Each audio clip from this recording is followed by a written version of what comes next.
Hello everyone and welcome back to our YouTube channel Skynova. আর আজকে আমরা নিয়ে চলে এসেছি আমাদের গলীয় দর্পণে আলোর প্রতিফলনের ওয়ান শট। এই ওয়ান শটটা one of the best one shot হবে, যেখানে আমরা সমস্ত কনসেপ্ট, সমস্ত নিউমেরিক্যাল, সমস্ত এমসিকিউ, ইম্পর্টেন্ট প্রশ্ন সব আলোচনা করব, যাতে আমাদের মাধ্যমিক 2026-এ কোনো প্রশ্ন আটকাতে না পারে। তাই বেশি কথা না বলে তাড়াতাড়ি আমাদের লেকচার শুরু করা যাক।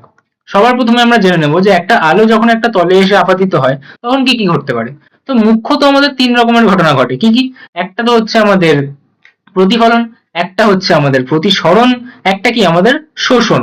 এই তিন প্রকারের ঘটনা কিন্তু আমাদের মুখ্যত ঘটে থাকে। তাহলে এগুলো সম্পর্কে একটু বিস্তারিত জেনে নেওয়া যাক।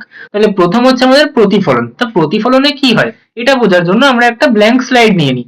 তো কি হচ্ছে, আমাদের যখন একটা তল থাকছে, এটা কি একটা তল, এই তলে একটা আলো এসে আপাতিত হচ্ছে কোনো একটা মাধ্যম থেকে।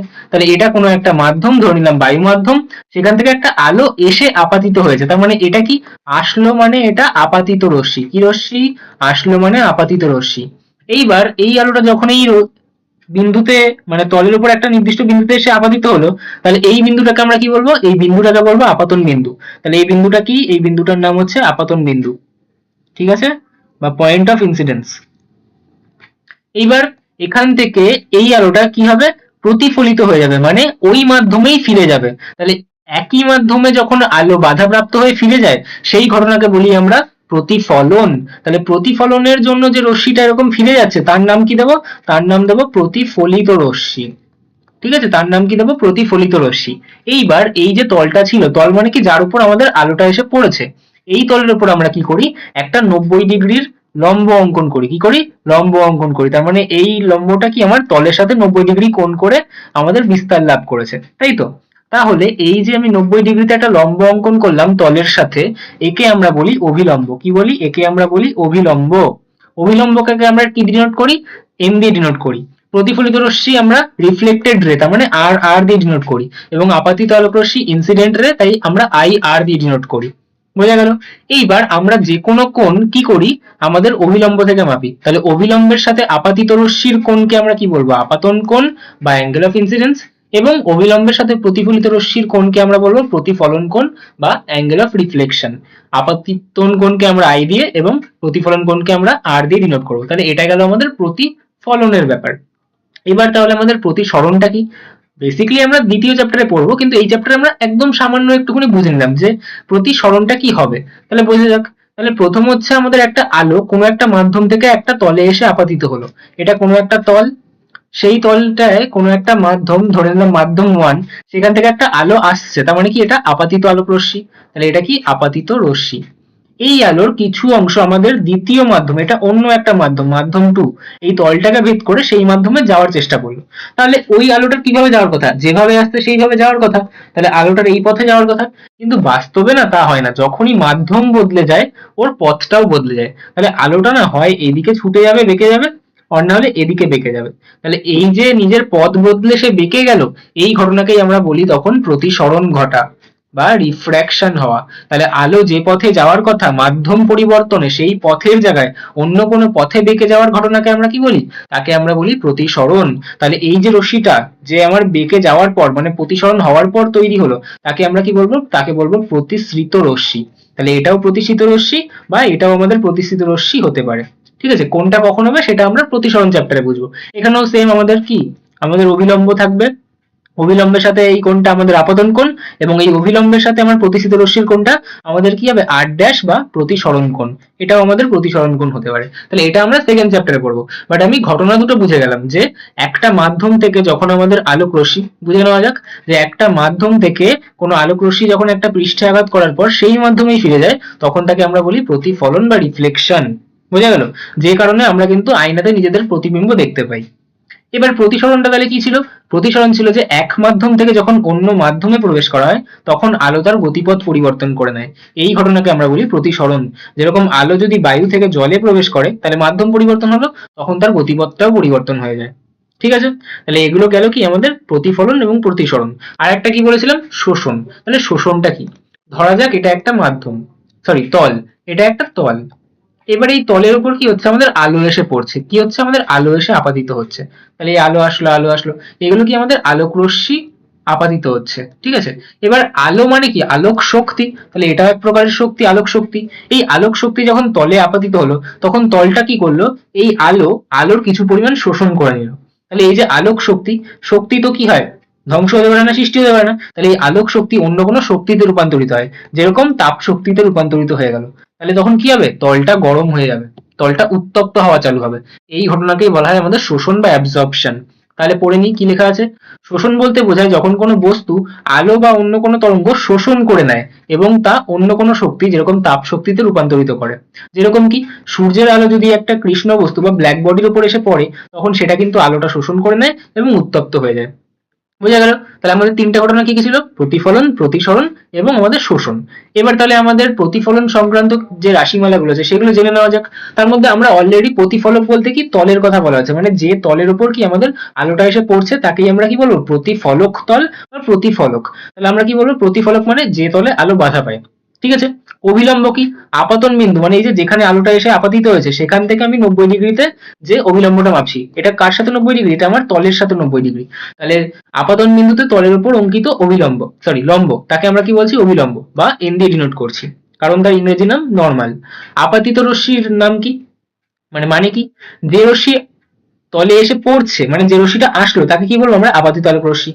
এবং প্রতিফলিত রশ্মি কি, যে তল থেকে ফিরে চলে গেল, তাহলে বাধা পেয়ে ফিরে যে যে রশ্মিটা যায় তাকে আমরা বলি প্রতিফলিত রশ্মি বা আর আর।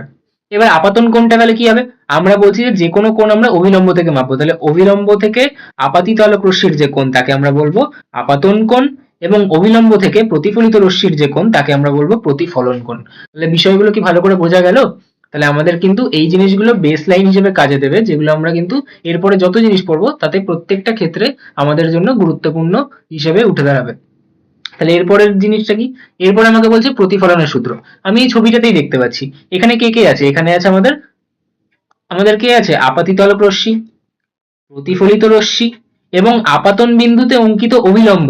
এই তিনজনেই এই নির্দিষ্ট একটা তলের উপরেই দাঁড়িয়ে রয়েছে না। তাহলে আমি কি বলবো প্রথম সূত্রতে, আপাতিত রশ্মি, প্রতিফলিত রশ্মি এবং আপাতন বিন্দুতে অঙ্কিত অভিলম্ব পরস্পর একই সমতলে থাকে। তাহলে সংজ্ঞাটা কি হবে, যে আপাতিত রশ্মি, প্রতিফলিত রশ্মি ও আপাতন বিন্দুতে প্রতিফলকের উপর অঙ্কিত অভিলম্ব এরা তিনজন একই সমতলে থাকে, ঠিক আছে। এটাই হচ্ছে আমাদের প্রতিফলনের প্রথম সূত্র।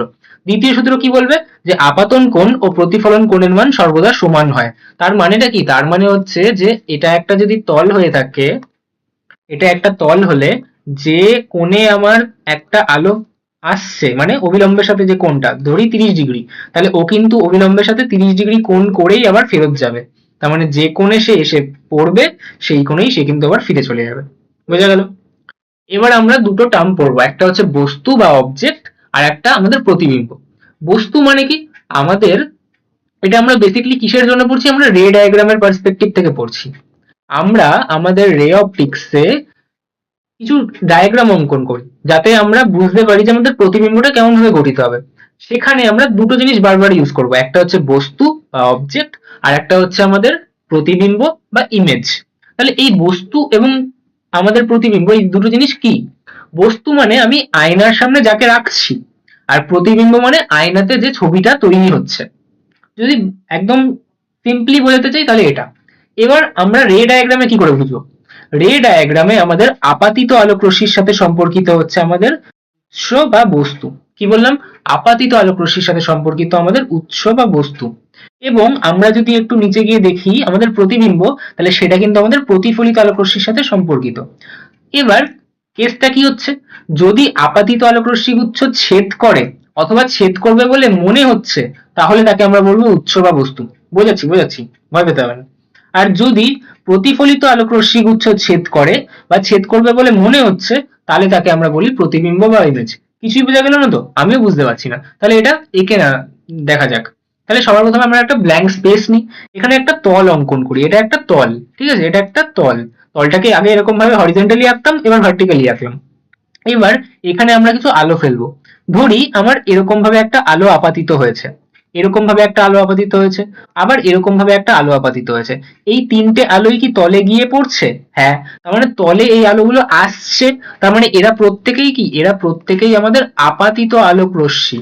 এবং আমি কি বললাম যে আপাতিত আলোক রশ্মি গুচ্ছের ছেদবিন্দু আমাদের একটা বস্তু হয়, তার মানে এরা যে জায়গাটা ছেদ করছে সেটা একটা বস্তু। এবার এই বস্তুটা কি সত্যি সত্যি আপাতিত আলোক রশ্মি গুচ্ছর ছেদবিন্দু?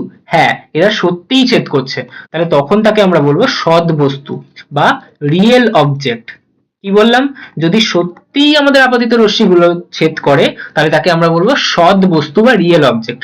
কিন্তু আমার কাছে আর একটা তল রয়েছে, এই তলের উপর আমাদের আলোক রশ্মি গুচ্ছগুলো কিভাবে পড়ছে, যে একটা আলোক রশ্মি গুচ্ছ এরকম, সরি, একটা আলোক রশ্মি এরকম ভাবে পড়ছে, একটা আলোক রশ্মি এরকম ভাবে পড়ছে, আর একটা আলোক রশ্মি ঠিক এরকম ভাবে পড়ছে। তাহলে এরা কি কোথাও ছেদ করছে না? এর পিছনটা ঠিক এদিকে, এর পিছনে এদিকে, এর পিছনে এদিকে, এরা এদিকে ছেদ করছে না। কিন্তু আমি যদি এদেরকে এক্সট্রাপোলেট করি না, ঠিক মনে হচ্ছে যে ঠিক এই জায়গাটায় গিয়ে তো ছেদ করছে এরা, তাহলে এটা কিন্তু আমার মনে হচ্ছে। কিন্তু এরা কারা? এরা তো আমাদের আপাতিত আলোক রশ্মি। কি করে বুঝছি? কারণ তরল আমাদের যে তল, সেই তলের দিকে কিন্তু এই যে তীর চিহ্ন দেখে বোঝা যাচ্ছে যে তলে আসছে, তাহলে যে রশ্মিগুলো আসে তলে তাদেরকে কি বলি আমরা? আপাতিত আলোক রশ্মি। তাহলে আপাতিত আলোক রশ্মি গুচ্ছগুলো আমাদের কি একটা জায়গায় ছেদ করছে বলে মনে হচ্ছে, তাহলে ওটাও কিন্তু একটা বস্তু। তাহলে সত্যি ছেদ করলেও সেটা বস্তু, আর যদি ছেদ করবে বলে মনে হচ্ছে তাহলেও সেটা বস্তু। কিন্তু এটা কি সৎ বস্তু? না, এটা তখন কি হবে? এটা হবে আমাদের অসৎ বস্তু। এবার অসৎ বস্তুকে আমরা তাহলে কি বলি? ফেক? না, আমরা বলি ভার্চুয়াল। তাহলে কি বলবো? একে ভার্চুয়াল অবজেক্ট। বোঝা গেল বস্তুর কনসেপ্ট? তাহলে আমি সংজ্ঞার ক্ষেত্রে কি বলছিলাম? আমি সংজ্ঞার ক্ষেত্রে বলছিলাম যে আপাতিত আলোক রশ্মি সমূহের প্রকৃত ছেদবিন্দু, মানে যদি সত্যিই ছেদ করে তাহলে তখন বলবো সৎ বস্তু। এবং যদি আমার আপাতিত আলোক রশ্মি গুচ্ছগুলো ছেদ করবে বলে মনে হয় আমার, তাহলে তখন তাকে কি বলবো? অসৎ বস্তু। মানে সত্যি ছেদ করছে না, কিন্তু আমার মনে হচ্ছে যে ও পিছনে গিয়ে ছেদ করে দেবে, তাহলে তখন তাকে আমরা বলবো অসৎ বস্তু। আমাদের অপসারী রশ্মির জন্য হয় সৎ বস্তু এবং অভিসারী রশ্মির জন্য হয় অসৎ বস্তু। ঠিক আছে? অপসারী মানে কারা হয়? অপসারী মানে ডাইভার্জিং, মানে যারা না এরকম ছড়িয়ে পড়ছে একটা জায়গা থেকে তৈরি হয়। ঠিক আছে? এবং অভিসারী মানে কি? যারা কনভার্জিং, মানে যারা এক জায়গায় এসে মিলিত হচ্ছে এরকম। ঠিক আছে? তাহলে যারা ছড়িয়ে আসা থেকে শুরু করে এসে একটা জায়গায় মিলিত হচ্ছে তখন তাকে আমরা বলি অভিসারী, এবং যারা এক জায়গা থেকে ছড়িয়ে যাচ্ছে তখন তাকে আমরা বলি অপসারী। ঠিক আছে? আচ্ছা, এবার তাহলে প্রতিবিম্বটাও দেখে নেওয়া যাক। তাহলে প্রতিবিম্বের জন্য আমরা একটা নতুন স্লাইড নিই।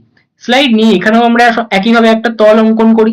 এই তলে আমরা কি করব? একে একে আলোক রশ্মি পাঠাবো। তাহলে আমরা দেখছি যে এখান থেকে একটা আলোক রশ্মি বেরোচ্ছে, এখান থেকেও একটা আলোক রশ্মি বেরোচ্ছে, আবার এখান থেকেও একটা আলোক রশ্মি বেরোচ্ছে। এই তিনটে আলোক রশ্মি কি আমাদের তল থেকে বেরিয়ে যাচ্ছে? হ্যাঁ। তার মানে এটা কি আপাতিত? না, এটা তাহলে আমাদের কি প্রতিফলিত আলোক রশ্মি। তাহলে এই যে রশ্মিগুলো এগুলো প্রতিফলিত আলোক রশ্মি, এবং এরা গিয়ে কিন্তু এইখানে একটা নির্দিষ্ট জায়গায় মিলিত হচ্ছে। তাহলে প্রতিফলিত রশ্মি যদি মিলিত হয় তাহলে তাকে আমরা কি বলি? প্রতিবিম্ব বা সংক্ষেপে বিম্ব। ঠিক আছে? এবার এরা কি সত্যি মিলিত হচ্ছে? হ্যাঁ, এরা সত্যিই মিলিত হচ্ছে। তাহলে একে কি বলবো? সদ্বিম্ব বা রিয়েল ইমেজ। তাহলে একে কি বলবো? একে বলবো আমরা রিয়েল ইমেজ। ঠিক আছে?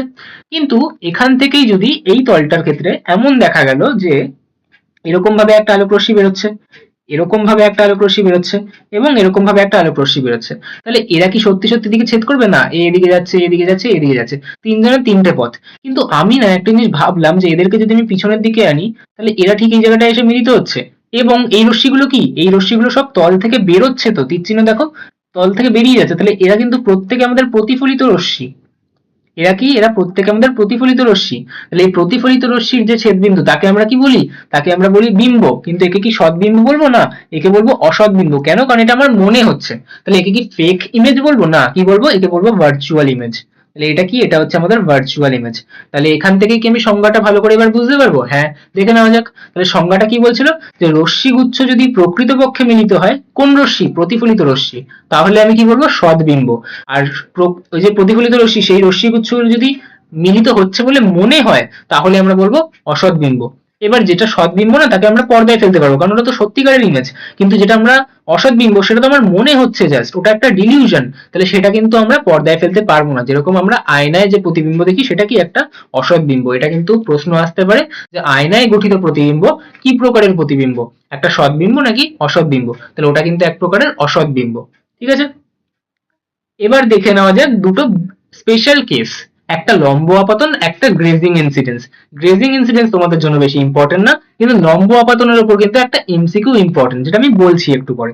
তাহলে ধরে নিই যে এটা একটা তল, এটা কি? এটা একটা তল, তার মানে এর উপর আলো এসে পড়বে। এবার প্রত্যেকটা তলের উপর কি করি? আমরা একটা 90 ডিগ্রিতে অভিলম্ব অঙ্কন করি, এবং অভিলম্বের থেকেই কিন্তু আমরা আমাদের সমস্ত কোণগুলোকে মেজার করি। তাহলে যদি এই অভিলম্বের উপরেই একটা আলোক রশ্মি এসে পড়ে যায়, তার মানে ঠিক অভিলম্ব বরাবরই একটা আলোক রশ্মি এসে আপাতিত হলো, তাহলে এটাই এখন একটা আপাতন মানে আপাতিত আলোক রশ্মি। তাহলে এ যে একদম অভিলম্বের মাথাতেই পড়লো, অভিলম্বের ওপরেই পড়লো, তার মানে তো এর আপতন কোণটা 0 ডিগ্রি। এটাই আমার অভিলম্ব, আর এর গায়ে এসেই আমার আপাতিত আলোক রশ্মি পড়ছে, তাহলে তো আমার আলোক রশ্মির যে আপাতন কোণ সেটা তো 0 ডিগ্রি হয়ে গেল। তাহলে এ যখন ফিরে যাবে তার প্রতিফলন কোণটাও তো একই হয়, তাহলে সেটাও কত হবে? 0 ডিগ্রি। তার মানে ও যখন এখান থেকে ফিরে যাবে, ওর ফিরে যাওয়ার কোণটাও কিন্তু আমাদের 0 ডিগ্রি হবে, এবং সে কিন্তু একই পথে উল্টো দিকে ফিরে যাবে।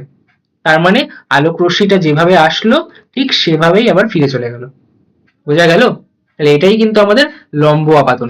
এবার কেন বলছি যে লম্ব আপাতন আমাদের এমসিকিউ এর জন্য ইম্পর্টেন্ট, কারণ একটা প্রশ্ন কিন্তু আমাদেরকে জিজ্ঞাসা করে যে আমাদের কোন ক্ষেত্রে আমাদের স্নেলের সূত্র কার্যকরী নয়, সেটা কিন্তু আমাদের লম্ব আপাতন হয়। স্নেলের সূত্র কি আমরা প্রতিসরণের চ্যাপ্টারে বোঝাবো, কিন্তু এটা কিন্তু একটা এমসিকিউ, তখন আমরা বলবো যেটা কিন্তু এই লম্ব আপাতনের সাথে রিলেটেড, যে লম্ব আপাতনের ক্ষেত্রে কেন স্নেলের সূত্র আমাদের ভ্যালিড নয়, তখন কিন্তু এটা মনে রাখতে হবে যে লম্ব আপাতনে কি হয়, এবং সেই ক্ষেত্রে আমাদের কিন্তু আপাতন কোণের মানটা 0 ডিগ্রি হয়। বোঝা গেল? তাহলে কি হবে? আপাতিত আলোক রশ্মি ও প্রতিফলিত আলোক রশ্মি একই পথে ফিরে যায়, মানে আপাতিত আলোক রশ্মি যে পথে আসে ঠিক সেই পথেই কিন্তু আবার আমার প্রতিফলিত আলোক রশ্মিটা ফিরে যায়। ঠিক আছে, এইবার আমরা বলবো গ্রেজিং ইনসিডেন্স। গ্রেজিং ইনসিডেন্স কি? ধরি এটাই একটা তল, ঠিক আছে, তাহলে এখানে আমাদের কি? আমাদের অভিলম্ব।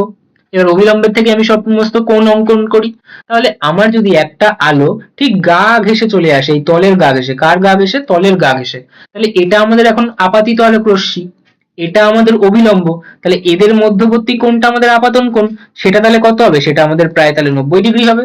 তাহলে যদি আমাদের আপাতন কোণটা 90 ডিগ্রি হয়, তাহলে প্রতিফলন কোণটাও তো আমার 90 ডিগ্রি হতে হবে। তাহলে প্রতিফলন কোণ যখন আমার 90 ডিগ্রি হবে, তাহলে ওটাও তো ঠিক এইভাবেই বেরিয়ে যাবে, তাই তো? 90 ডিগ্রি তো এখানে এরকম ভাবেই হয়, তাহলে কি হবে? যে পথে আসলো ঠিক সেই পথেই গেল, উল্টো পথেও যাবে না, যে পথে আসছে সেই পথেই চলে যাচ্ছে। তাহলে এরকম আপাতনকে আমরা কি বলি? Grazing incidence. তাহলে এই ক্ষেত্রে কিন্তু আমাদের আপাতন কোণের মান প্রায় 90 ডিগ্রি হয়। তাহলে এটা কিন্তু বেশি ইম্পর্টেন্ট না, কিন্তু আমাদের লম্ব আপাতন কিন্তু আমাদের একটা এমসিকিউ এর জন্য আমাদের সিলেবাসে ইম্পর্টেন্ট। এবারে এই টপিকের উপর কিছু নিউমেরিক্যাল করে নেওয়া যাক। প্রথম প্রশ্ন কি বলছে? একটি প্রতিফলক তলে আপাতিত রশ্মি অভিলম্বের সাথে 30 ডিগ্রি কোণ করে আপাতিত হলো। আপাতিত আলোক রশ্মি অভিলম্বের সাথে 30 ডিগ্রি কোণ করলো, তার মানে এটা কি কোণ? এটা তাহলে আমাদের আপাতন কোণ না? হ্যাঁ, তাহলে আমি লিখে নেবো যে আমাদের আপাতন কোণ I = 30 ডিগ্রি। কেন? কারণ আমি জানি যে আমাদের আপাতিত আলোক রশ্মির অভিলম্বের সাথে কোণকেই আমরা আপাতন কোণ বলি। তাহলে প্রতিফলন কোণ কত হবে? এ বাবা, এটা কেমন প্রশ্ন! আমরা কি জানি? আমরা জানি যে প্রতিফলনের সূত্র অনুযায়ী, তাহলে আমি কি বলবো? যে প্রতিফলনের সূত্র অনুযায়ী প্রতিফলন কোণ যেটা আর ধরি আমি, সেটা আমাদের আপাতন কোণের সমান হয়। তাহলে সেটা কি হবে? সেটা আমাদের আপাতন কোণ I এর সমান হবে। তার মানে I তো আমাদের 30 ডিগ্রি, তাহলে উত্তরটা কত হবে? উত্তরটা হয়ে যাবে আমাদের তাহলে 30 ডিগ্রি। একদম বাচ্চাদের প্রশ্ন। তারপরের প্রশ্ন কি? তারপরের প্রশ্ন আমাকে বলছে একটি প্রতিফলক তলে আপাতিত আলোক রশ্মির আপাতন কোণ, তাহলে আপাতন কোণ এবং প্রতিফলন কোণ তার সমষ্টি বলছে 120 ডিগ্রি। কি বলছে? আপাতন কোণ এবং প্রতিফলন কোণ, আপাতন কোণ মানে I, প্রতিফলন কোণ মানে R, তার সমষ্টি বলছে 120 ডিগ্রি। ভালো কথা। তাহলে তার প্রতিফলন কোণের মান কত? তার মানে কি জিজ্ঞাসা করছে? আমাকে জিজ্ঞাসা করছে প্রতিফলন কোণ যাকে আমরা R দিয়ে ডিনোট করি সেটা কত। ঠিক আছে, এবার দিয়ে দিয়েছে কি, তাহলে আমি সেটা লিখে নিই। তাহলে প্রদত্ত কি? প্রদত্ত বলছে আপাতন কোণ এবং প্রতিফলন কোণ তার সমষ্টি মানে যোগফল, সেটা আমাদের 120 ডিগ্রি, এটা দিয়েছে। তাহলে আমি একটা কাজ করি, আমি ধরি আমাদের যে প্রতিফলন কোণ, ধরি কি আমাদের প্রতিফলন কোণ, আমি আর পুরো লিখছি না বাক্যে, তাহলে প্রতিফলন কোণ আর সেটাকে আমরা x ধরছি। আচ্ছা বলো তো তাহলে আমাদের আপাতন কোণ কত হবে? আপাতন কোণ যেটাকে আমরা I ধরি সেটা কত হবে? সেটাও তাহলে x হবে, কারণ আমরা জানি যে আমাদের প্রতিফলনের সূত্র অনুযায়ী যা আমাদের প্রতিফলন কোণ হয় তাই আমাদের আপাতন কোণ হয়। I = R আমাদের কি সূত্র? তাহলে কি আমাদের I = R আমাদের সূত্র। তাহলে যদি আমি R ধরে থাকি x, তাহলে I কেও x ধরতে হবে। তাহলে আমি মানটা কি এখানে বসাতে পারি যে I এর মানও x, আবার x R এর মানও x, তাহলে x + x হচ্ছে আমার 120 ডিগ্রি। তাহলে x এর মান কত? এখানে 2x = 120 ডিগ্রি। তাহলে x এর মান কত আসছে? আমাদের 60 ডিগ্রি। এবং এই x টা কি? x টাই তো আমাদের আপাতন কোণ বা আমাদের প্রতিফলন কোণের মানের সমান। তাহলে কি বলবো, অতএব নির্ণেয় প্রতিফলন কোণ তার মানটা কত, তাহলে প্রতিফলন কোণ ইজ ইকুয়াল টু 60°। ব্যাস, এটুকুই প্রশ্ন। তারপরের প্রশ্ন কি বলছে, তারপরের প্রশ্ন বলছে কোন আপাতিত আলোক রশ্মির অভিলম্বের সাথে কোণ, আপাতিত আলোক রশ্মির অভিলম্বের সাথে কোণ তার মানে কি আপাতন কোণ, ও তার প্রতিফলিত রশ্মির অভিলম্বের সাথে কোণ, তাহলে অভিলম্বের সাথে প্রতিফলিত রশ্মির কোণকে কি বলবো আমরা, প্রতিফলন কোণ। তাহলে আপাতন কোণ ও প্রতিফলন কোণ সমান না অসমান না বেশি না কম, আমরা জানি যে আমাদের প্রতিফলনের সূত্র অনুযায়ী আমাদের আপাতন কোণ সর্বদা প্রতিফলন কোণের সমান। তাহলে কি হবে, সেটা নিয়মিত প্রতিফলন হোক, বিক্ষিপ্ত প্রতিফলন হোক, সর্বদা কিন্তু আমাদের যে প্রতিফলনের সূত্র, সেই প্রতিফলনের সূত্র বলে আপাতন কোণ এবং প্রতিফলন কোণ সর্বদাই কিন্তু আমাদের সমান হবে। তাহলে উত্তরটা কি হবে, উত্তরটা হবে আমাদের সমান প্রতিফলন কোণ। তাহলে উত্তরটা কত হবে, উত্তরটা হবে সমান। এবার আমরা চলে আসবো আমাদের মেন অংশে, যেটা আমাদের গোলীয় দর্পণ। তাহলে গোলীয় দর্পণটা কি, গোলীয় দর্পণ বেসিক্যালি আমাদের একটা গোলকের অংশ, মানে মানে হচ্ছে যে আমাদের এই একটা গোলক দেখতে পাচ্ছি, আমি আমি ওর যে কোনো একটা অংশ কেটে দিলাম এরকম ভাবে, এইটুকু অংশ কেটে দিলাম, সেটাকে আলাদা করে দিলাম, তাহলে এটা একটা গোলীয় দর্পণ হয়ে গেল। আবার আমি এইটুকু অংশকে একটা কেটে দিলাম, কেটে দিয়ে এটাকে আলাদা করে দিলাম, তাহলে এটা একটা গোলীয় অংশ হয়ে গেল। আমি এই সাইডটা কেটে দিলাম, কেটে দিয়ে আমি এটাকে আলাদা করে দিলাম, তাহলে এইটা একটা কি গোলীয় দর্পণ হয়ে গেল। তার মানে একটা গোলকের একটা অংশ যখন আমরা কেটে কেটে বাদ দিয়ে দিচ্ছি, তাহলে সেই অংশগুলোর থেকে কিন্তু আমরা গোলীয় দর্পণ তৈরি করতে পারছি।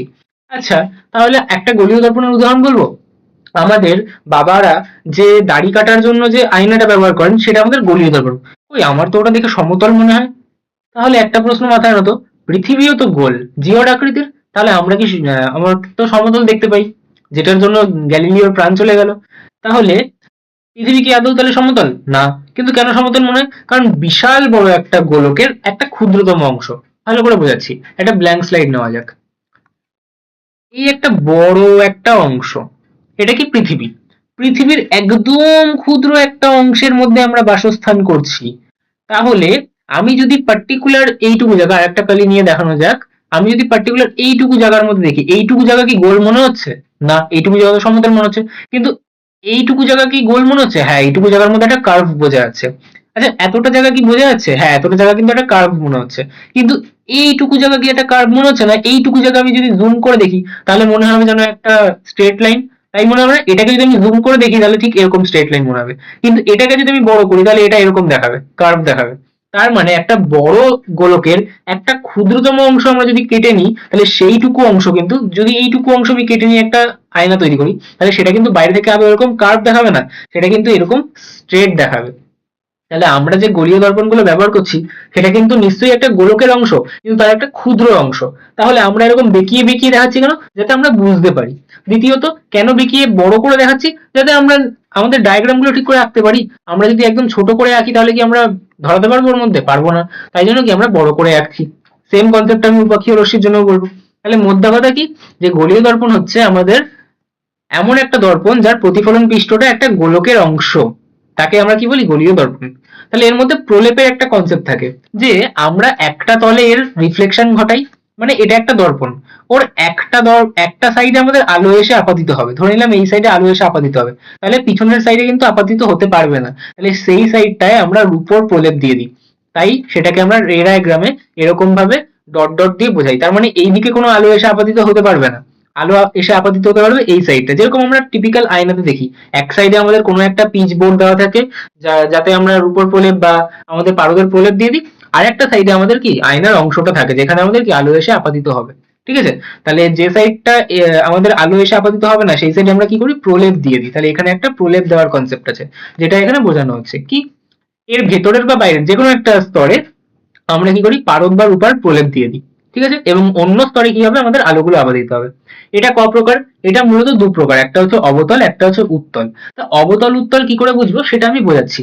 আমাদের ক প্রকার বললাম, দু প্রকার, কি কি, একটা হচ্ছে অবতল, একটা হচ্ছে উত্তল।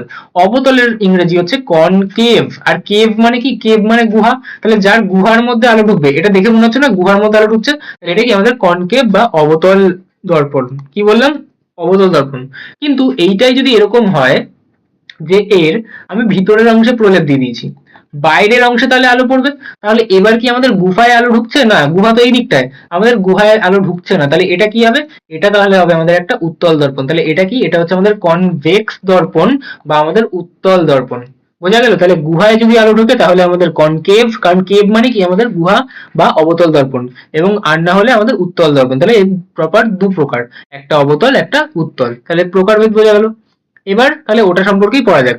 আমাদের অবতল দর্পণ তাহলে কাকে বলবো? যে গলীয় তলের ভিতরের অবতল পৃষ্ঠ প্রতিফলক তল হিসেবে কাজ করে, যার ভিতরের অবতল পৃষ্ঠটা প্রতিফলক তল, মানে ওখানে আলোটা এসে পড়ে। এবং উত্তল কাকে বলবো? যে গলীয় দর্পণের বাইরের উত্তল পৃষ্ঠটা আমাদের প্রতিফলক তল হিসেবে কাজ করে, মানে বাইরে আলোগুলো এসে পড়ে। ঠিক আছে? আচ্ছা, অবতল দর্পণ কি করে? আলোগুলোকে কেন্দ্রীভূত করে, একটু পরেই বোঝানো হবে। আর উত্তল দর্পণ কি করে? আলোগুলোকে ছড়িয়ে দেয় বা ডাইভার্সিফাই করে দেয়, ডাইভার্জ করে দেয়। ঠিক আছে? তাই এটাকে বলা হয় কনভার্জিং মিরর, এটাকে বলা হয় ডাইভার্জিং মিরর। বোঝানো হবে পরে, চিন্তা নেই। তাহলে এটাকে আরেকটু ডিটেলসে একটা স্লাইড নিয়ে বোঝানো যাক। একটা নতুন ব্ল্যাঙ্ক স্লাইড নিই, ব্যাস। আচ্ছা, আমি কিছু ড্রয়িং করব, সেই ড্রয়িং এর ভিত্তিতে তোমরা বলবে যে এইটা কি স্লাইড, পজ করবে করে বলবে। এটা একটা দর্পণ, এটা কি দর্পণ বলবে।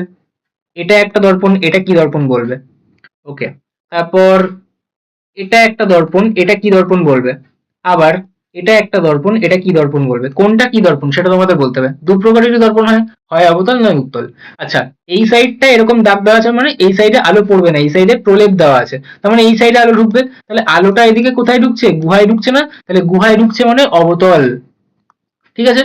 আচ্ছা, এর কি হচ্ছে? এর এই সাইডটা গুহা, তো কিন্তু গুহার দিকে প্রলেপ দেওয়া, তাহলে গুহায় আলো ঢুকছে না, বাইরের থেকে আলো আসবে। তাহলে এটা কি হবে? এটা তাহলে হবে উত্তল দর্পণ। তাহলে এটা কি অবতল দর্পণ, এটা উত্তল দর্পণ। এর কি হচ্ছে? এর কোন দিকে গুহা? এদিকে না, এই যে এদিকটা গুহা, তাহলে গুহায় আলো ঢুকলে কি হবে? সেটা আমাদের অবতল দর্পণ। ঠিক আছে? এবং এর তো এই দিকটাই গুহা, কিন্তু এদিকে প্রলেপ দেওয়া, তাহলে কি হবে? এর এদিক থেকে আলো ঢুকছে, তার মানে এটা কি?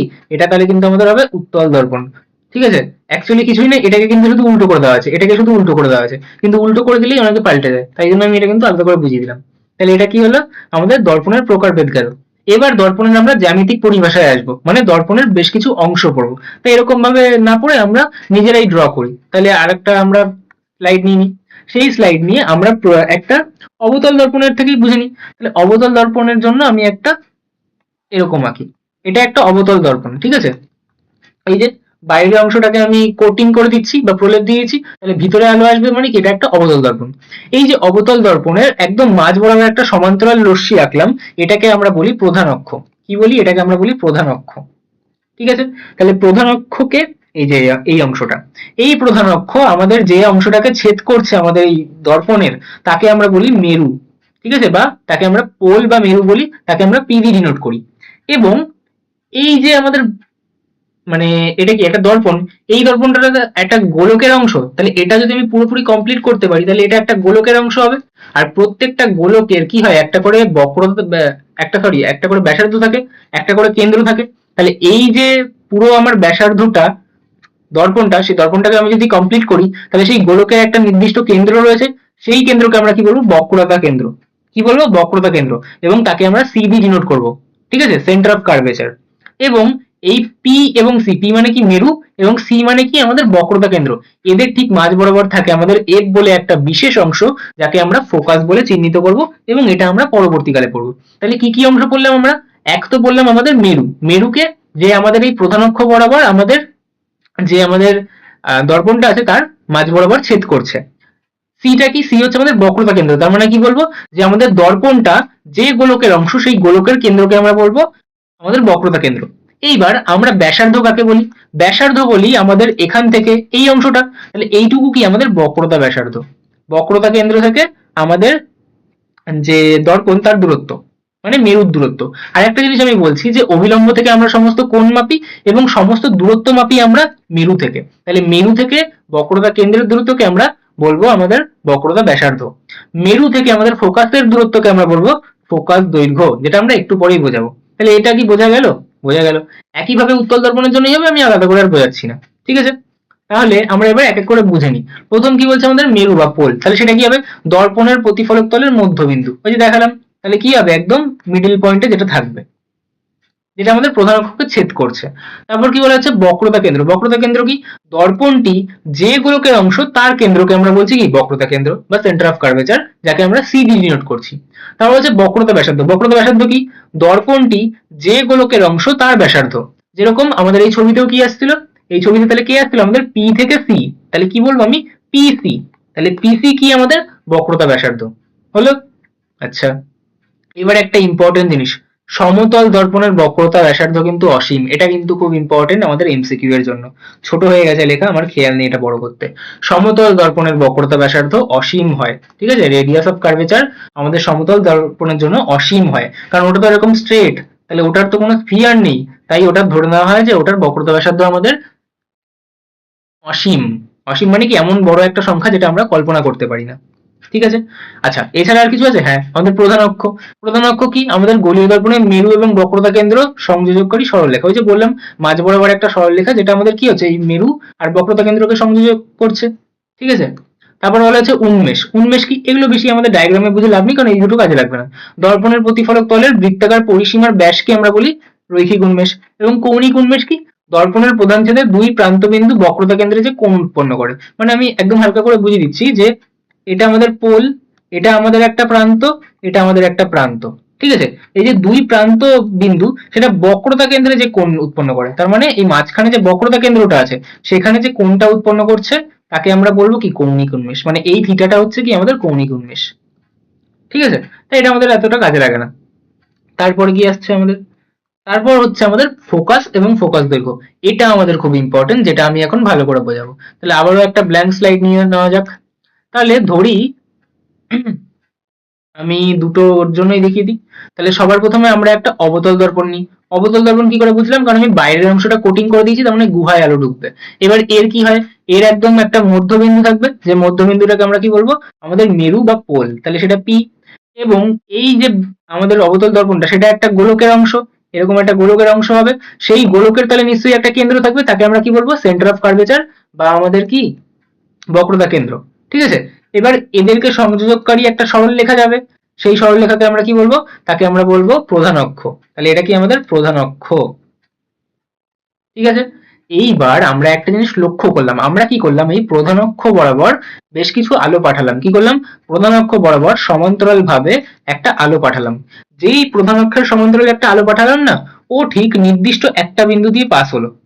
কি করে বুঝলাম যে সবাই এরকম পাস হবে, আমি আর একটা আলো পাঠালাম, যেই আমি দেখলাম সমান্তরাল, এই যে সমান্তরাল কার সমান্তরাল, প্রধান অক্ষের সমান্তরাল, যেই আলো পাঠাচ্ছি সেই কিন্তু ঠিক এই বিন্দুটা দিয়েই পাস করছে। আর একটা পাঠিয়ে দেখলাম, আর একটা আমি কি করলাম, প্রধান অক্ষের সমান্তরাল আলোকরশ্মি আনলাম, সেও কিন্তু ঠিক এর মধ্যে দিয়েই পাস করলো। আর একটা পাঠালাম, আর একটাও আমি কি করলাম, সব আমি প্রধান অক্ষের সমান্তরাল আলোকরশ্মি পাঠালাম, তাহলে কি হলো, সে কিন্তু ঠিক এই বিন্দুটা দিয়েই পাস করলো। তার মানে এটা একটা স্পেশাল বিন্দু। আর আমি মেপে দেখলাম যে এই বিন্দুটা ঠিক এমন ভাবে এইখানটায় প্লেসড যে আমার এই সিএফ এর দূরত্ব আমাদের পিএফ এর সমান। তার মানে এই যে এইটুকু আমাদের ফোকাস দূরত্ব এফ, এটাও তাহলে কিন্তু এফ হবে। এবং আমরা জানি যে পুরো দূরত্বটা আমাদের আর, কেন, পি থেকে সি কি আমাদের বক্রতা ব্যাসার্ধ, তাহলে সেটাকে আমরা আর ধরি। তাহলে আমি এখান থেকে কিন্তু বলতে পারি যে আর ইজ ইকুয়াল টু 2f, যেটা আমরা পরবর্তীকালে প্রমাণ করব, ঠিক আছে। তাহলে আমি এই যে মেরু থেকে এই বিন্দুটাকে কি বললাম, ফোকাস, এবং মেরু থেকে এই ফোকাসের দূরত্বকে কি বলবো, ফোকাল লেন্থ বা ফোকাস দৈর্ঘ্য। বোঝা গেল। এটা তাহলে কার জন্য গেল, এটা গেল আমাদের অবতল দর্পণের জন্য। তাহলে অবতল দর্পণের ক্ষেত্রে প্রধান অক্ষের সমান্তরাল আলোক রশ্মি গুচ্ছ এমন একটি নির্দিষ্ট বিন্দু দিয়ে নিজের সমস্ত আলোক রশ্মিগুলোকে প্রতিফলিত করে, যে বিন্দুকে আমরা কি বলি, তার ফোকাস। এবার আমরা উত্তল দর্পণের জন্য দেখি তো, উত্তল দর্পণও কি এক হবে? হ্যাঁ, একই হবে, একটু আলাদা হবে। এটা একটা আমাদের প্রধান অক্ষ, এটা কি আমাদের উত্তল দর্পণ। কেন, কারণ আমি দেখলাম গুহার দিকটা আমি প্রলেপ দিয়ে দিয়েছি, তার মানে বাইরে আলোক রশ্মি আসবে। তাহলে এটা যখন আমি মানে কমপ্লিট করবো এই দর্পণটা, তাহলে এদিকে আমার তার গোলকটা থাকবে, তাহলে তার কেন্দ্র কোন দিকে হবে, কেন্দ্র কিন্তু এদিকে হবে। আর এদিকে কি হবে আমাদের, তার মেরু থাকবে। এইবার আমি যখন একটা আলো পাঠালাম, আমি কি করলাম, আলো পাঠালাম কিভাবে, আমি সমান্তরাল রশ্মি পাঠালাম। কিসের সমান্তরাল, প্রধান অক্ষের সমান্তরাল। এটা কি আমাদের প্রধান অক্ষ, সেই প্রধান অক্ষের সমান্তরাল একটা আলো পাঠালাম। ও কি হলো, তাহলে ও তো এইদিকে ঢুকতে পারবে না, এদিকে তো প্রলেপ দেওয়া আছে, তাহলে ও ঠিক এইভাবে বেরোলো। তাহলে কি হলো, আমার তো কোথাও এদিকে ছেদ করলো না, না। আমি আর একটা রশ্মি পাঠালাম, এদিকে পাঠালাম, সেও কি হলো, সেরকম ভাবে ছেদ করলো। কিন্তু আমি একটা জিনিস দেখলাম, এটা আমাদের প্রতিফলিত রশ্মি, আবার এটাও আমাদের প্রতিফলিত রশ্মি। ওই প্রতিফলিত রশ্মিগুলো ঠিক পিছন দিকে, সরি আঁকাটা আমার একটু মিস্টেক হয়ে যাচ্ছে, ওই প্রতিফলিত রশ্মিগুলো ঠিক পিছন দিকে, মানে এইগুলো না আর একটু বেঁকা দিলে ভালো হবে, তাহলে এসে মিলবে। এই প্রতিফলিত রশ্মিগুলো ঠিক এরকম ভাবে চলে গেল, কিরকম ভাবে চলে গেল, এরকম ভাবে চলে গেল। তাহলে ওরা যখন পিছন দিকে আমি ইন্টারসেক্ট করাবো না, পিছন দিকে আমি যখন এক্সট্রাপোলেট করবো, মনে হচ্ছে যেন একটা রশ্মি থেকে বেরোচ্ছে। আমি আর একটা পাঠিয়ে দেখি, আমি আর একটা সমান্তরাল রশ্মি পাঠালাম, সেও ঠিক এমন ভাবে বেরোলো, মনে হচ্ছে যেন এর পিছন দিকটা আমি জুড়লে কি হবে, ঠিক এখান থেকে আসে। আমার আঁকাটা যেহেতু হাতে আছে একটু ব্যাকা হয়ে যাচ্ছে। আর একটা রশ্মি যদি আমি পাঠাই, সেও ঠিক এমন ভাবেই বেরোচ্ছে যেন মনে হচ্ছে এর পিছন দিকটা জয়েন করালে কি এখানে এসে মিলিত হবে।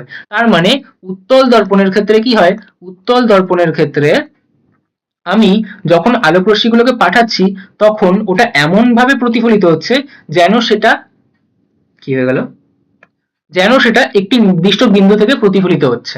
তাহলে সেই বিন্দুটাকেই কিন্তু আমরা বলবো ফোকাস। ঠিক আছে, তাহলে এবার এই মেরু থেকে ফোকাসের দৈর্ঘ্যকে কি বলবো, আমাদের ফোকাস দৈর্ঘ্য, এবং মেরু থেকে আমাদের বক্রতা কেন্দ্রের দূরত্বকে আমরা কি বলবো, বক্রতা ব্যাসার্ধ। তাহলে এখানেও কিন্তু আমাদের হবে r is equal two 2f। শুধু উত্তল দর্পণের ক্ষেত্রে কি হবে, প্রতিফলিত রশ্মিগুলো এমন ভাবে প্রতিফলিত হবে যেন মনে হচ্ছে যে তারা একটা নির্দিষ্ট বিন্দু থেকে প্রতিফলিত হচ্ছে। তাহলে আমাকে যদি আজ ফোকাসের সংজ্ঞা বলতে বলে তাহলে আমি কি বলবো, ফোকাস হলো এমন একটা বিন্দু যেখানে সমান্তরাল আলোক রশ্মি গুচ্ছ প্রতিফলনের পর সত্যি মিলিত হয় অবতলের ক্ষেত্রে, অথবা মনে হয় যেন অপসৃত হচ্ছে বা ওখান দিয়ে মিলিত হচ্ছে উত্তল দর্পণের ক্ষেত্রে। বোঝা গেল? তাহলে আমাকে যদি বলে যে সংজ্ঞা লেখো ফোকাসের, তাহলে আমি কি উত্তর দেবো, আমাকে তখন একটু গুছিয়ে বলতে হবে। তাহলে আমি তখন কি বলবো, আমি তখন বলবো যে ফোকাস হলো এমন একটি বিন্দু যেখানে প্রধান অক্ষের সমান্তরাল আলোক রশ্মিগুলো প্রতিফলনের পর মিলিত হয়ে বা একত্রিত হয়। এবার কোনটা কখন হয়, অবতল দর্পণের ক্ষেত্রে সমান্তরাল আলোক রশ্মিগুলো কি হয়, প্রতিফলনের পর একটা নির্দিষ্ট বিন্দুতে এসে মিলিত হয়, ওই যে দেখলাম যে সত্যি সত্যি মিলিত হচ্ছে, কোথায় দেখলাম, এই যে সত্যি মিলিত হচ্ছে। এবং উত্তল দর্পণের ক্ষেত্রে কি হয়, উত্তল দর্পণের ক্ষেত্রে সমান্তরাল আলোক রশ্মি গুচ্ছগুলো প্রতিফলনের পর এমন ভাবে বিচ্ছুরিত হয়, বিচ্ছুরিত মানে এই যে বেরিয়ে যাচ্ছে সব, সব এমন ভাবে মনে হচ্ছে কি বেরিয়ে যাচ্ছে, তাহলে এমন ভাবে বিচ্ছুরিত হয় যেন তারা একটা নির্দিষ্ট বিন্দু থেকে ছড়িয়ে পড়ছে। এই যে এই বিন্দু থেকে মনে হচ্ছে না এখান থেকে সব ছড়িয়ে পড়ছে এরকম ভাবে, ঠিক আছে, তাহলে এই বিন্দুটাকেই কি বলা হয়, আমাদের ফোকাস। ঠিক আছে, তাহলে আমাকে কিন্তু ফোকাসের সংজ্ঞা দিতে পারে, তাহলে বলে দেবো ফোকাস দৈর্ঘ্য কি, মেরু থেকে ফোকাস বিন্দুর দূরত্ব, ফোকাস বিন্দু মানে কি আমাদের ফোকাস। ঠিক আছে, সব সময় সমস্ত দূরত্ব কোথা থেকে মাপা হয়, দূরত্ব মাপা হয় কিন্তু আমাদের মেরু থেকে। তাহলে এটা যদি মেরু হয় তাহলে পি থেকে এফ অব্দি দূরত্ব মানে পিএফ মানে কি, পিএফ মানে আমাদের ফোকাস দৈর্ঘ্য। ঠিক আছে, আচ্ছা, সম্পর্ক কি, সম্পর্ক হচ্ছে আমাদের r is equal to 2f, যেটা কিন্তু আমাদের খুব ইম্পর্টেন্ট। এবং ব্র্যাকেটে একটা জিনিস লেখা আছে যেটা খুব ইম্পর্টেন্ট, কি, যে এটা উপাক্ষীয় রশ্মির জন্য। তাহলে উপাক্ষীয় রশ্মিটা কি, উপাক্ষীয় রশ্মি মানে আমরা ধরি যে এটা একটা দর্পণ, কি দর্পণ এটা, এটা যেহেতু আমি বাইরের দিকে প্রলেপ দিচ্ছি তার মানে কি এটা একটা অবতল দর্পণ, কারণ গুহার ভিতর আলো ঢুকছে। তাহলে আমার যে আলোক রশ্মিগুলো না সেগুলো খুব কম কোণ করে না একদম প্রধান অক্ষ বরাবর আসে, ঠিক প্রধান অক্ষের গা ঘেঁষে একদম কম কোণ করে আসে, এরকম না যে একদম বাইরের দিকে এসে পড়ছে। যখন এরকম হবে তখন তাদেরকে আমরা বলবো উপাক্ষীয় রশ্মি, তখন তাদেরকে কি বলবো, উপাক্ষীয় রশ্মি বা প্যারাক্সিয়াল রেজ। যখন এরকম হবে তখনই কিন্তু আমি যত সূত্র পড়ছি আমাদের 9, 10, 11, 12 সেগুলো খাটবে, আর না হলে কিন্তু খাটবে না। তাহলে আমি এত গায়ে গায়ে করে কেন আঁকি না, কারণ এত গায়ে গায়ে করে আঁকলে আমি নিজেই পাগল হয়ে যাবো। এমনিই পড়াশোনা মাথায় ঢোকে না, এত গায়ে গায়ে করে আমি যদি সব ছবি আঁকি তাহলে আমি কিছুই বুঝতে পারবো না, আমার মাথা আরোই খারাপ হয়ে যাবে। তাই আমরা একটু দূরে দূরে করে ছবিগুলো আঁকি, কিন্তু আসলে কিন্তু যে রশ্মিগুলো একদম কাছাকাছি আসছে প্রধান অক্ষের সেই রশ্মিগুলোকে আমরা বলবো উপাক্ষীয় রশ্মি, যারা খুব অল্প কোণে আপাতিত হয়। এবং এদের জন্যই কিন্তু আমাদের এই যে r is equal to 2f বা অন্যান্য যত সূত্র আছে পরবর্তীকালে 11, 12 গিয়ে পড়বে, 12 আছে রে অপটিক্স, তখন কিন্তু সেগুলো ভ্যালিড হবে, আর না হলে কিন্তু ভ্যালিড হবে না। r is equal to 2f কিন্তু খাটবে না যারা কিন্তু উপাক্ষীয় রশ্মি নয় তাদের জন্য। ঠিক আছে, তাহলে উপাক্ষীয় রশ্মির সংজ্ঞা কি, উপাক্ষীয় রশ্মি বলতে বোঝায় যেসব আলোক রশ্মি প্রধান অক্ষের খুব কাছাকাছি থাকে এবং প্রধান অক্ষের সাথে খুবই ছোট কোণ উৎপন্ন করে এবং দর্পণে আপাতিত হয়, তাদেরকে বলা হয় আমাদের উপাক্ষীয় রশ্মি। আমাদের পাঠ্যক্রমে সাধারণত উপাক্ষীয় রশ্মি নিয়েই আলোচনা করা হয়। উপাক্ষীয় রশ্মির যদি আলোচনা আমরা না করি তাহলে আমরা এইসব সূত্রগুলো লাগাতে পারবো না। বোঝা গেল? এইবার তাহলে এই টপিকের উপর অঙ্ক করে নেওয়া যাক। তাহলে প্রথম অঙ্ক কি বলছে, প্রথম অঙ্ক বলছে কোনো অবতল দর্পণের ফোকাস দৈর্ঘ্য 15 সেন্টিমিটার। ফোকাস দৈর্ঘ্যকে আমরা কি ধরি, এফ ধরি। তাহলে কি বলবো যে F is equal two 15 centimetre. যখন তোমরা পরীক্ষায় করবে তখন লিখে দেবে ফোকাস দৈর্ঘ্য ব্র্যাকেটে এফ 15 সেন্টিমিটার। তাহলে বক্রতা ব্যাসার্ধ কত, তার মানে কি R is equal to question mark. তোমরা কি করবে, বক্রতা ব্যাসার্ধ ব্র্যাকেটে R is equal to question mark. এবার তাহলে কি লিখবে, যে আমরা জানি, কিছুই জানি না তাও লিখবে, আমরা জানি আর ইজ ইকুয়াল টু 2f। তাহলে আমাকে বক্রতা ব্যাসার্ধ বার করতে বলছে, তাহলে 2 আর f কত, f হচ্ছে আমাদের 15 সেন্টিমিটার, তাহলে 2 গুণ 15 করলে কত হয়, 40 না 30 হয়, কত হয় তাহলে 30। তাহলে কি বলবো, বক্রতা ব্যাসার্ধ 30 সেন্টিমিটার হয়ে গেল। তারপরের প্রশ্ন কি, তারপরের প্রশ্ন বলছে একটি উত্তল দর্পণের বক্রতা ব্যাসার্ধ 40 সেন্টিমিটার, তার মানে বক্রতা ব্যাসার্ধ বলেছে, তার মানে কি দিয়েছে r is equal two 40 centimetre. বলছে ফোকাস দৈর্ঘ্য কত, তাহলে ফোকাস দৈর্ঘ্য কত জিজ্ঞাসা করছে। তাহলে আবার বলবো আমরা জানি, কি জানি, যে r is equal two 2f। এবার আর বলে দিয়েছে 40, আর এফ বার করতে বলছে, তাহলে কি করব, এফ বার করতে হলে দুইটা যে গুণে আছে এদিকে আসলে তাহলে ভাগ হয়ে যাবে, তাহলে কি হবে 40/2, তাহলে এফ কত হবে আমাদের, 40কে 2 দিয়ে ভাগ করলে কত হয়, 10 না 20 হয়, তাহলে কত হবে 20 সেন্টিমিটার। বুঝা গেল? তারপরের প্রশ্ন কি, তারপরের প্রশ্ন বলছে একটি অবতল দর্পণের ব্যাসার্ধ ও তার ফোকাস দৈর্ঘ্যের যোগফল 42 সেন্টিমিটার। বাহ বাহ বাহ, কি বলছে, বক্রতা ব্যাসার্ধ আর ফোকাস দৈর্ঘ্যের যোগফল, তাহলে বক্রতা ব্যাসার্ধ আর আর ফোকাস দৈর্ঘ্য কত এফ, তাহলে তার যোগফল বলছে আমাদেরকে 42 সেন্টিমিটার। বোঝা গেল? তাহলে ধরে নি, যেটা ছোট তাকে ধরবো, কে ছোট হয় আমাদের, বক্রতা ব্যাসার্ধ না ফোকাস দৈর্ঘ্য, ফোকাস দৈর্ঘ্য, ফোকাস দৈর্ঘ্য দ্বিগুণ করলে আমি বক্রতা ব্যাসার্ধ পাই, তাহলে ধরি আমাদের ফোকাস দৈর্ঘ্য এফ সেটা এক্স, তাহলে আমাদের আর কত হবে, আর মানে তো 2f, তাহলে কত হয়ে যাবে 2x, তাহলে আমি কি এখানে লিখতে পারি যে আর এর জায়গায় 2x আর f এর জায়গায় x, সেটা আমাদের তাহলে 42, তাহলে কি আমার এখান থেকে 3x = 42 আসছে, হ্যাঁ আসছে, তাহলে কি আমাদের x = আমাদের তাহলে 3 একে 3 আর 4 এ 14 আসছে, হ্যাঁ, তাহলে কি আমার x মানে 14 সেন্টিমিটার পেলাম, হ্যাঁ, তাহলে আমাদের ফোকাস দৈর্ঘ্য কি আমাদের x এর সমান, হ্যাঁ, তাহলে ফোকাস দৈর্ঘ্য কি আমাদের তাহলে 14 সেন্টিমিটার হবে, ইয়েস। আর আর মানে কি আমাদের বক্রতা ব্যাসার্ধ, সেটা কি আমাদের 2x এর সমান, তাহলে 2 গুণ 14 মানে কি আমাদের 28 সেন্টিমিটারের সমান, হ্যাঁ, কি জিজ্ঞাসা করছিল, বক্রতা ব্যাসার্ধ, তাহলে কত উত্তর হবে 28 সেন্টিমিটার, তাহলে কি আমি এই অঙ্কগুলো করতে পারবো, ইয়েস। এবার আমরা দেখবো আমাদের প্রতিফলনের নিয়ম, তার জন্য আমরা মূল 3টি নিয়ম মনে রাখবো, যেটার প্রথম আসছে আমাদের সমান্তরাল রশ্মির নিয়ম। তা আমি আগে নিজে হাতে বোঝাই, একটা ব্ল্যাঙ্ক স্লাইড নেওয়া যাক। আচ্ছা, এবার আমি কি করব, এখানে আমি একটা, সরি এটা একটু বেশি ব্যাকা হয়ে গেল, এটা একটা কি দর্পণ, আমি যদি বাইরের দিকে কোটিং করে দিই তাহলে আমাদের গুহায় আলো ঢুকবে, তার মানে কনকেভ মিরর বা আমাদের অবতল দর্পণ, তাহলে কি এটা আমাদের কনকেভ মিরর বা অবতল দর্পণ। ঠিক আছে, এবার এই অবতল দর্পণে আমি কি বলছি, যে আমি একটা রশ্মিকে পাঠালাম, যে কিনা আমাদের এটা কি, এটা হচ্ছে আমাদের প্রধান অক্ষ, তাহলে সেই প্রধান অক্ষের সমান্তরাল রশ্মি পাঠালাম, তাহলে প্রধান অক্ষের সমান্তরাল রশ্মি পাঠালে আগেই বলা হয়ে গেছে যে সে কি করবে, সে এমন একটা নির্দিষ্ট বিন্দু দিয়ে পাস করবে যে বিন্দুটা কি আমাদের, যে বিন্দুটা আমাদের ফোকাস, তার মানে আমাদের প্রথম নিয়ম কি, আমাদের প্রথম নিয়ম হচ্ছে যে কোনো একটা রশ্মি যদি সমান্তরাল হয়ে আসে, সমান্তরাল বলতে প্রধান অক্ষের সমান্তরাল, তাহলে সে কি করবে, ফোকাস দিয়ে পাস করবে, তাহলে এটা কি, এটা হচ্ছে আমাদের প্রথম নিয়ম। ঠিক আছে, এবার আমরা দ্বিতীয়টায় চলে যাই। দ্বিতীয়টার ক্ষেত্রে আমরা এক কাজ করি, আমরা অবতল দর্পণ দেখে নিই। তাহলে অবতল দর্পণের ক্ষেত্রে কি করব, আমরা ভিতরের দিকটা কোটিং করে দিচ্ছি, তার মানে এটা কি, এটা হচ্ছে আমাদের কনভেক্স মিরর, এটা কি আমাদের কনভেক্স মিরর বা উত্তল দর্পণ, তাই তো। তাহলে এখানে যদি আমাদের এরকম ভাবে সমান্তরাল আলোক রশ্মি আসে, তাহলে কি হবে, সে এমন ভাবে প্রতিফলিত হবে যেন মনে হচ্ছে সে যেন আমাদের ফোকাস থেকে কি প্রতিফলিত হচ্ছে। ঠিক আছে, তাহলে এটা আমাদের মেরু, এবং এদিকে কি থাকবে আমাদের বক্রতা কেন্দ্র, তাহলে এটা হয়ে গেল আমাদের 1 নম্বর নিয়মই, যে আমাদের সমান্তরাল আসলে ফোকাস দিয়ে যাবে বা যাবে বলে মনে হবে। এইবার আমরা দেখব দ্বিতীয় নিয়ম। দ্বিতীয় নিয়ম কি বলছে, দ্বিতীয় নিয়ম বলছে ঠিক উল্টো।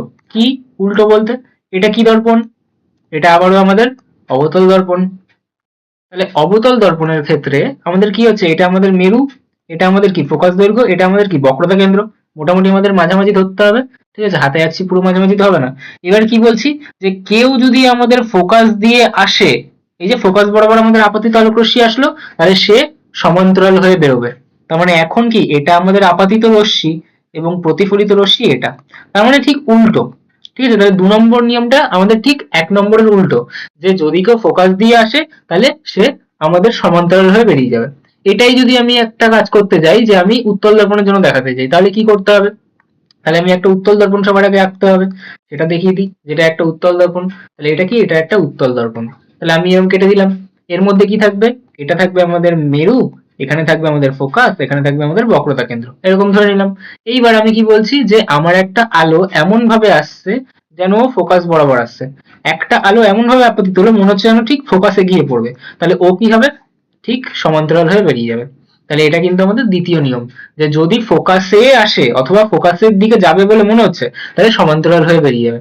ঠিক আছে, আচ্ছা এবার তৃতীয় নিয়মে চলে যাব। তৃতীয় নিয়মটা তাহলে কি, তাহলে আরেকটা পেজ ইনসার্ট করা যাক। এবার আমরা তৃতীয় নিয়মটা করব। তৃতীয় নিয়মটা কি, তৃতীয় নিয়ম বলছে, আমরা আগে ড্রয়ের পেন্সিলটা নিই। আমরা আবার কি করব, একটা অবতল দর্পণের জন্য দেখবো আগে। তাহলে অবতল দর্পণ কি, এরকম, যার কি আমরা বাইরের পোর্শনটা কোটিং করে রাখবো, তাহলে এটা কি হবে তার মেরু, এটা কি থাকবে তার ফোকাস, এবং এটা কি থাকবে তার বক্রতা কেন্দ্র। কেউ যদি বক্রতা কেন্দ্র বরাবর আসে, কেউ যদি বক্রতা কেন্দ্র বরাবর আসে, ঠিক বক্রতা কেন্দ্র বরাবর হয়নি, কেউ যদি বক্রতা কেন্দ্র দিয়ে আসে তাহলে ঠিক সে বক্রতা কেন্দ্র দিয়েই ফিরে চলে যাবে। কারণ এটা কি, এটা একটা লম্ব আপাতন। কেন?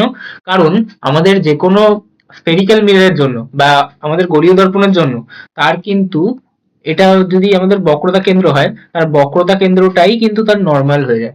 মানে বক্রতা কেন্দ্র বরাবর যে সরলরেখাটা টানি সেটাই আমাদের নর্মাল বা অভিলম্ব হয়ে যায়। যদি এই বরাবর টানি তাহলেও হবে। আমাদের বক্রতা কেন্দ্র ছেদ করে যে সরলরেখা যাচ্ছে সেটাই তার জন্য অভিলম্ব হয়। তাহলে অভিলম্বের উপরেই যদি একটা আপাতিত আলোক রশ্মি আসে তাহলে সে কি হবে, আবার সেই পথেই ফিরে যাবে। বোঝা গেল? তাহলে এখানে কিন্তু বলা হয় যে এখানে চ্যুতি কোণটা কত, চ্যুতি কোণ কিন্তু তাহলে হবে আমাদের 180°। কেন? কারণ ও যাচ্ছিল এই পথে, তারপর ফিরে আসলো এই পথে, তাহলে ওর যাওয়ার কথা তো এই পথে, ও সেখান থেকে কতটা ফিরে আসলো, ও সেখান থেকে 180° ফিরে আসলো। যাচ্ছিল ওইদিকে, সোজা পথে যাচ্ছিল, পুরো ঘুরে গেল, তার মানে কি 180° ঘুরে গেল। তাহলে চ্যুতি কোণ কত আমাদের 180°। এটা কিন্তু আমাদের প্রশ্ন হয় অনেক সময় এই পার্ট থেকে। আচ্ছা, এটাই আমি উত্তল দর্পণের জন্য দেখে নিই। তাহলে আর একটা স্লাইড নিই, স্লাইড নিয়ে আবার কি করবো, আমি একটা উত্তল দর্পণ আঁকবো। তাহলে উত্তল দর্পণ আঁকতে গেলে কি করতে হবে, আমাকে গুহাতে প্রলেপ দিতে হবে। তাহলে কি করবো, উত্তল দর্পণ। উত্তল দর্পণের কি হবে আবার, এখানে আমাদের পেনটা চেঞ্জ করে নিই, এখানে হবে আমাদের মেরু, এখানে হবে আমাদের ফোকাস, এখানে হবে আমাদের বক্রতা কেন্দ্র। তাহলে একটা আলো সে যদি ঠিক বক্রতা কেন্দ্র বরাবর হয়ে আসে না, এটা ঠিক বরাবর হচ্ছে না,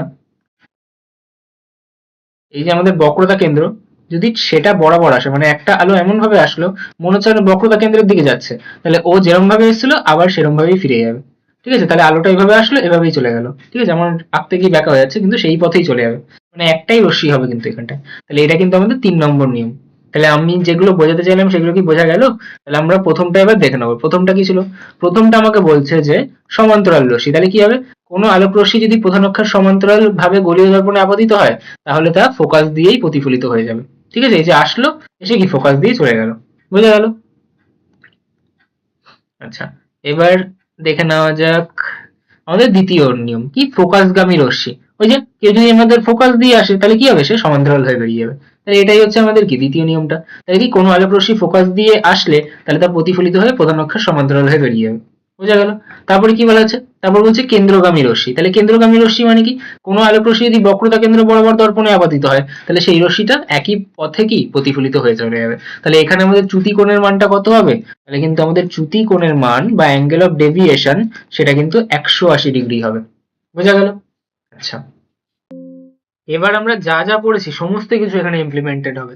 কি, গোলীয় দর্পণের প্রতিবিম্ব গঠন। তা গোলীয় দর্পণ কয় প্রকার, একটা তো হচ্ছে আমাদের অবতল দর্পণ, একটা হচ্ছে উত্তল দর্পণ। প্রথমে আমরা শুরু করব অবতল দর্পণের ছবি আঁকা। প্রথমে আমরা চলে যাবো অবতল দর্পণে।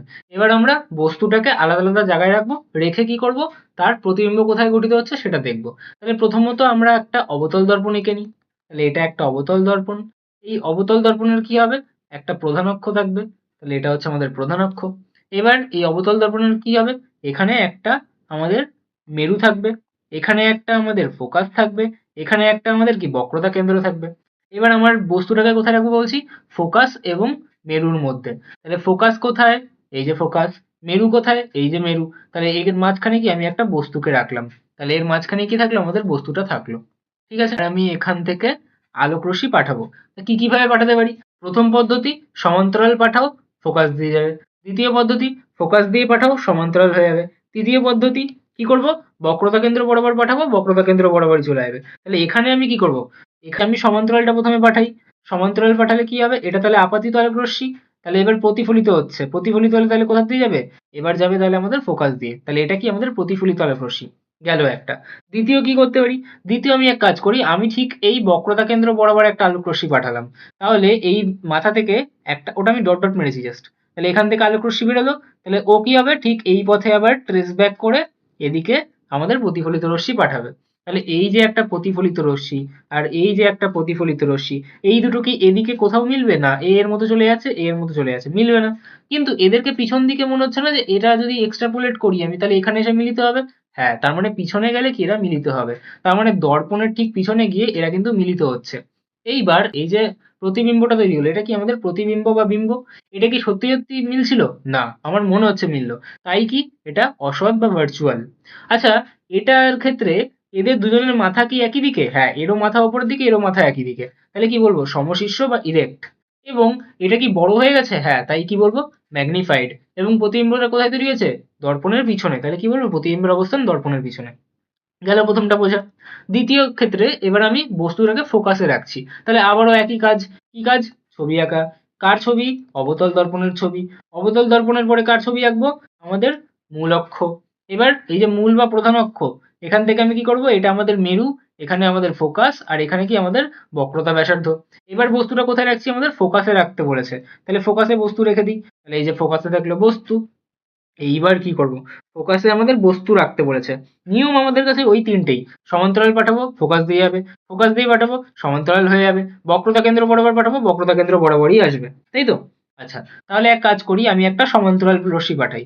পাঠালে কি হবে? ও ফোকাস দিয়ে ঠিক এরকম ভাবে চলে যাচ্ছে। আরেকটা কি করব? আরেকটা আমি ঠিক বক্রতা কেন্দ্র বরাবর পাঠাচ্ছি। যেই বক্রতা কেন্দ্র বরাবর পাঠালাম, তাহলে কি হচ্ছে? ও ঠিক বক্রতা কেন্দ্র বরাবরই চলে আসছে। ঠিক আছে? এবার যেহেতু আমি ছবিটা হাতে এঁকেছি, ঠিক মনে হচ্ছে না মিলিত হবে, বাট ওটা না একটু এরকমই সুচলো টাইপের হয়। মানে মনে হচ্ছে যে এখানে তো মিলছে না, কিন্তু দূরে গেলে ঠিক মিলিত হয়ে যাবে একসময়। তার মানে ওরা ঠিক অসীমে মিলিত হবে। ঠিক আছে? বরং এই সাইডটা আমাদের মিলবে না, এই সাইডটা পুরো এরকম স্ট্রেট চলে যাবে। ঠিক আছে? সেরকমই দেখাবে। আমি এটা হাতে এঁকেছি তাই একটু ব্যাকা টাইপের আসছে।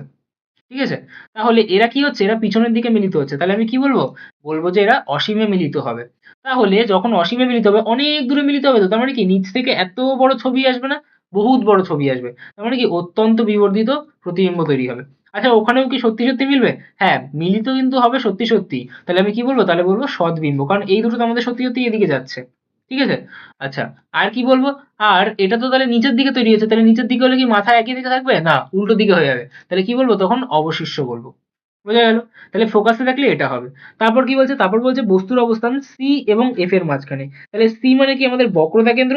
এবং এফ মানে কি? আমাদের ফোকাস। তাহলে কি করব? আবার ছবি এঁকে নেবো। তাহলে এই আমাদের ছবি থাকলো। এবার আমাদের কি করব? আমাদের প্রধান অক্ষ আনবো। এবার প্রধান অক্ষর আসার পর কি হবে? এখানে মাঝ বরাবর আমাদের কি থাকবে? আমাদের মেরু। তারপর কি থাকবে? আমাদের ফোকাস। তারপর কি থাকবে? আমাদের বক্রতা কেন্দ্র।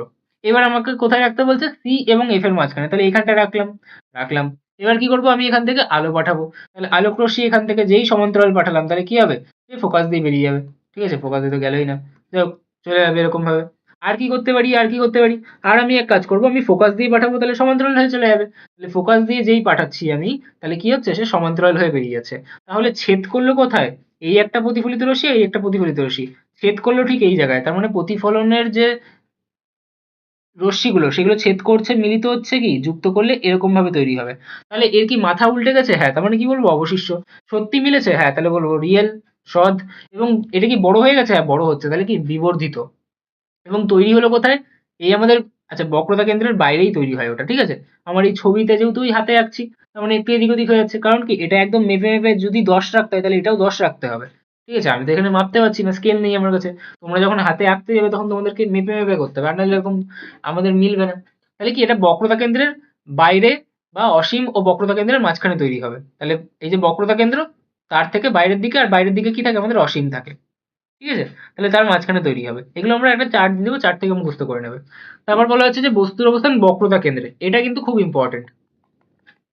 ঠিক আছে? তাহলে এটা গেল আমাদের সব। কি বলা হয় এরপরে? এখানে থাকবে আমাদের মেরু, এখানে থাকবে আমাদের ফোকাস, আর এখানে থাকবে আমাদের কি? বক্রতা কেন্দ্র। ঠিক আছে? এবার বলছে বক্রতা কেন্দ্রে আমাদের ছবিটা রাখতে। এটা খুব সেনসিটিভ ছবি, হাতে আঁকতে গেলে ভুল হবেই হবে। তাহলে এই হচ্ছে আমাদের, এই যে সমান্তরাল পাঠালাম, তাহলে কি যাবে? ঠিক ফোকাস দিয়ে বেরিয়ে যাবে। ঠিক আছে? আর একটা কি করবো? ফোকাস দিয়ে পাঠাবো। ফোকাস দিয়ে পাঠালে কি হবে? ও ঠিক সমান্তরাল হয়ে চলে আসবে। এইবার আমি দেখতে পাবো যে আমি যদি এটাকে জয়েন করি, তাহলে ঠিক এর নিচ বরাবর আসবে। আর ছবিটা দেখেও মনে হচ্ছে না যে প্রায় হাইটটা সেম, হাইটটা কিন্তু এক্স্যাক্টলি সেম আসবে। তাহলে কি বলবো? বস্তু, আমাদের প্রতিবিম্ব, এই দুজনেরই আকারটা কিন্তু সমান হয়। এটাই কিন্তু এখানে ইম্পর্টেন্ট। আর বস্তু এবং আমাদের প্রতিবিম্বের আকার যখন সমান হয়, তখন আমরা বলি যে আমাদের বিবর্ধনের মান 1 আসছে। কি বলা হয়? বিবর্ধনের মান 1 আসছে। এটা কিন্তু খুব ইম্পর্টেন্ট। রৈখিক বিবর্ধনের মান আসবে আমাদের 1। সত্যি মিললো? হ্যাঁ, তাহলে সৎ। এবং উল্টো হয়ে গেল না? তাহলে অবশিষ্ট। কোথায় তৈরি হলো? বক্রতা কেন্দ্রেই তৈরি হলো। তাহলে বক্রতা কেন্দ্রে বস্তুকে রাখলে বক্রতা কেন্দ্রেই কিন্তু আমাদের প্রতিবিম্ব গঠন হয়। বোঝা গেল? তারপরে ছবি কি? তারপরে বলছে বস্তুর অবস্থান সি এর বাইরে। তাহলে সি এর বাইরে আমাকে ছবি আঁকতে হবে। তাহলে এখানটায় আমাদের কি থাকবে? এখানে থাকবে আমাদের মেরু, এখানে থাকবে আমাদের ফোকাস, এখানে থাকবে আমাদের বক্রতা কেন্দ্র। তার বাইরে কি? আমাদের বস্তুটা রয়েছে। তাহলে বস্তুকে আমাকে রাখতে হবে কোথায়? বক্রতা কেন্দ্রের বাইরে। এবার যখন আমি বক্রতা কেন্দ্রের বাইরে একটা বস্তুকে রাখবো তখন আমাদের কি তৈরি হবে? একটা সমান্তরাল আলোক রশ্মি পাঠাই, সমান্তরাল আলোক রশ্মি পাঠালে কি হবে? ফোকাস দিয়ে চলে যাবে। আর একটা কি করা যায়? তাহলে এটা একটা প্রতিফলিত রশ্মি। আর একটা করা যায়, আমরা ফোকাস দিয়ে পাঠালাম, তাহলে কি হবে? আমাদের সমান্তরাল হয়ে বেরিয়ে যাবে। তাহলে এই একটা প্রতিফলিত রশ্মি, তাহলে দুটো প্রতিফলিত রশ্মির মিলিত হচ্ছে কোথায়? এই যে এই জায়গাটায় মিলিত হচ্ছে। তাহলে আমাদের চিত্র কোথায় তৈরি হবে? ইমেজ এখানে তৈরি হবে। তাহলে এটা কি উল্টে গেল? তাহলে অবশিষ্য। আচ্ছা, এটা কি একটু ছোট হয়ে গেছে? হ্যাঁ, তাহলে কি বলবো? খর্বাকৃতি বা ডিমনিশড হয়ে গেছে, ঠিক আছে, বা ক্ষুদ্রাকার হয়ে গেছে। আচ্ছা, এটা কি আমাদের সত্যি মিললো? হ্যাঁ, সত্যি মিলেছে। তাহলে কি সদ্বিম্ব। আচ্ছা, কোথায় তৈরি হয়েছে? সি আর এফ এর মাঝখানে। তাহলে প্রতিবিম্বের অবস্থান কি হয়? সি আর এফ এর মাঝখানে। বোঝা গেল? আচ্ছা, এবার শেষ আমাদের কি, আমি বস্তুটাকে অসীমে পাঠিয়ে দিলাম। তাহলে অসীম থেকে আসা আলো কেমন হয়? অসীম থেকে আসা আলো কিন্তু আমাদের সমান্তরাল প্রকৃতির হয়। কি বললাম? সমান্তরাল প্রকৃতির হয়। তাহলে আমাদের বস্তু গঠন কোথায় হবে? বস্তু গঠন কিন্তু হবে আমাদের তাহলে ফোকাসে। তাহলে ওই যে গেছিল, এখানে একটা আসলো, এখানে আসলো, এখানে আসলো। তাহলে এটা কি? এটা হচ্ছে আমাদের প্রতিফলিত রশ্মি। আবার এটাও কি? আমাদের প্রতিফলিত রশ্মি। এটা আসছিল আমাদের আপাতিত রশ্মি, এটা আসছিল আমাদের আপাতিত রশ্মি। তাহলে বস্তুটা ছেদ করলো কোথায় আমাদের? ছেদ করলো কিন্তু আমাদের ফোকাসে। আর একদম সামান্য ছোট্ট তৈরি হবে। তাহলে কি বলবো? বিন্দু প্রতিবিম্ব। অতি ক্ষুদ্রাকার। কি বলবো? অতি ক্ষুদ্রাকার। ঠিক আছে? একদম ক্ষুদ্র তৈরি হয়। আর সত্যি সত্যি ছেদ করলে তাহলে রিয়েল, আর উল্টে যায় তাই জন্য কি বলবো? অবশিষ্য। আর প্রতিবিম্বটা কোথায় তৈরি হয়? আমাদের ফোকাসে তৈরি হয়। ঠিক আছে? আচ্ছা, তাহলে এগুলো গেল আমাদের কি? অবতল দর্পণ। এবার উত্তল দর্পণের মাত্র দুটোই রয়েছে, তাহলে এঁকে নেওয়া যাক। তাহলে উত্তল দর্পণ এরকম। উত্তল দর্পণের কি ভিতরে পলিশ করা থাকে। আচ্ছা, উত্তল দর্পণের কি হবে? এখানটায় আমাদের কি হবে? আমাদের আমাদের এখানে হবে মেরু, এখানে থাকবে ফোকাস, এখানে থাকবে কি? বক্রতার কেন্দ্র। এবার কি করছি আমি? বস্তুটাকে কোথায় রাখছি? বস্তুটাকে বলছে দর্পণের সামনে। তাহলে বস্তুটাকে দর্পণের সামনে রাখা যাক। এই রেখে দিলাম। এবার কি করব? একটা আলো এমন ভাবে পাঠাবো, সমান্তরাল ভাবে পাঠাবো, তাহলে কি হবে? সে মনে হবে যেন সে ফোকাস দিয়ে বেরিয়ে যাচ্ছে। একটা আলো কি করা যাক? আর একটা আলো আমরা ঠিক বক্রতা কেন্দ্র বরাবর পাঠাবো। একটু মেপে নিই। তাহলে বক্রতা কেন্দ্র বরাবর পাঠাবো, তাহলে কি হবে? বক্রতা কেন্দ্র বরাবরই বেরিয়ে যাবে। ঠিক আছে? আচ্ছা, তাহলে এই দুটো আলো কি মিলিত হচ্ছে? না। কিন্তু এদের যদি আমি পিছন দিকে এক্সট্রাপোলেট করছি তাহলে ঠিক মনে হচ্ছে না এই জায়গাটায় এসে মিলিত হচ্ছে? তাহলে ঠিক এই জিনিসটাই হবে যেটা আমার মনে হচ্ছে। তাহলে কি হবে? এটা ঠিক এরকম জায়গায় মিলিত হয়ে যাবে। তাহলে এটা কোথায় মিলিত হলো? আমাদের মেরু এবং ফোকাসের মধ্যে। তাহলে কি বলবো? মেরু এবং ফোকাসের মধ্যে দর্পণের পিছনে তৈরি হবে। আচ্ছা, এটা কি ছোট হয়ে গেল? হ্যাঁ, তাহলে কি বলবো? ক্ষুদ্র বা ডিমনিষ্ট হয়ে গেছে। আচ্ছা, এটা কি সত্যি মিলছে? না, আমার মনে হচ্ছে মিলবে। তাহলে কি? অসৎ। আচ্ছা, এটা কি একই দিকে মাথা? হ্যাঁ, তাহলে কি বলবো? সমশিষ্য। বুঝা গেল? আচ্ছা, আরেকটা জিনিস কি? আরেকটা বলছে বস্তুর অবস্থান যদি অসীমে থাকে, তাহলে অসীম থাকলে কি হবে? আলোটা আসবে আমাদের কি? সমান্তরাল হয়ে। তাহলে আমি আগে চিত্রটা এঁকে নিই। ঠিক আছে? এবার কি কি থাকবে? এখানে থাকবে আমাদের মেরু, এখানে থাকবে আমাদের ফোকাস, আর এখানে থাকবে কি? আমাদের বক্রতা কেন্দ্র। এবার বলছে বস্তুর অবস্থান কি? অসীমে। তাহলে অসীম থেকে আলো কেমন ভাবে আসবে?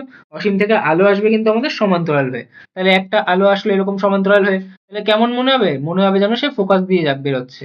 তাহলে ফোকাস দিয়ে বেরিয়ে যাবে, তাহলে এটা একটা প্রতিফলিত রশ্মি। আর একটা আলো পাঠালাম, মনে হবে কি? তাহলে ফোকাস দিয়ে বেরিয়ে যাচ্ছে।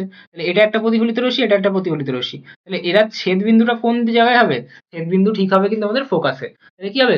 খুবই ছোট একটা ছবি তৈরি হবে। তাহলে ফোকাসে তৈরি হবে, বিন্দুর ন্যায় একদম পয়েন্ট সাইজ ইমেজ তৈরি হবে। সত্যি মিলছে? না, আমার মনে হচ্ছে মিলবে। তাহলে কি হবে? অসৎ। তার মানে উত্তল দর্পণে কিন্তু আমার কখনোই সৎ প্রতিবিম্ব গঠন হয় না, আমাদের কিন্তু অসৎ প্রতিবিম্ব গঠন হয়। এবং এটা কেমন হবে? এটা হবে কিন্তু আমাদের সমশিষ্য প্রকৃতি। বোঝা গেল? এবারে এত কিছু কি বারবার করে দেখবো? না, আমরা একটা ছক করে নেব, সেই ছকে মনে রাখবো। তাহলে প্রথম কি বলছে? প্রথম বলছে আমাদের অবতল দর্পণের জন্য। তাহলে অবতল দর্পণের জন্য কি কি ছিল? পিআরএফ এর মধ্যে থাকলে কি হবে সেটা লেখা আছে, প্রকৃতি লেখা আছে, ফোকাসের জন্য লেখা আছে, আমাদের প্রকৃতি লেখা আছে। এরকম ভাবে আমরা এই ছকটা মুখস্থ করে নেবো। তাহলে এটা কিন্তু আমাদের জন্য ইম্পর্টেন্ট। উত্তল দর্পণটা বাদ পড়ে গেছে। মানে বাদ পড়লেও তো অসুবিধা নেই, কারণ ওর একই প্রপার্টি থাকে। কি প্রপার্টি? একটা মনে রাখলেই হয়ে যাবে। আমাদের ক্ষুদ্রাকার হয়, আর যদি অসীমে থাকে তাহলে বিন্দুর ন্যায় হয়, অসৎ হয়, সমশিষ্য হয়। একই জিনিস দুটোরই, ঠিক আছে? অসৎ হয়, সমশিষ্য হয়। আমি যদি অসীমে না রাখি তাহলে ক্ষুদ্রতর লিখবো, আর যদি অসীমে রাখি তাহলে আমরা বলবো বিন্দুর ন্যায়। ঠিক আছে? আমাদের নিয়ে চিন্তা নেই, অবতল নিয়ে চিন্তা। অবতলটা আমরা এখানে ছক করে দিয়েছি। ঠিক আছে?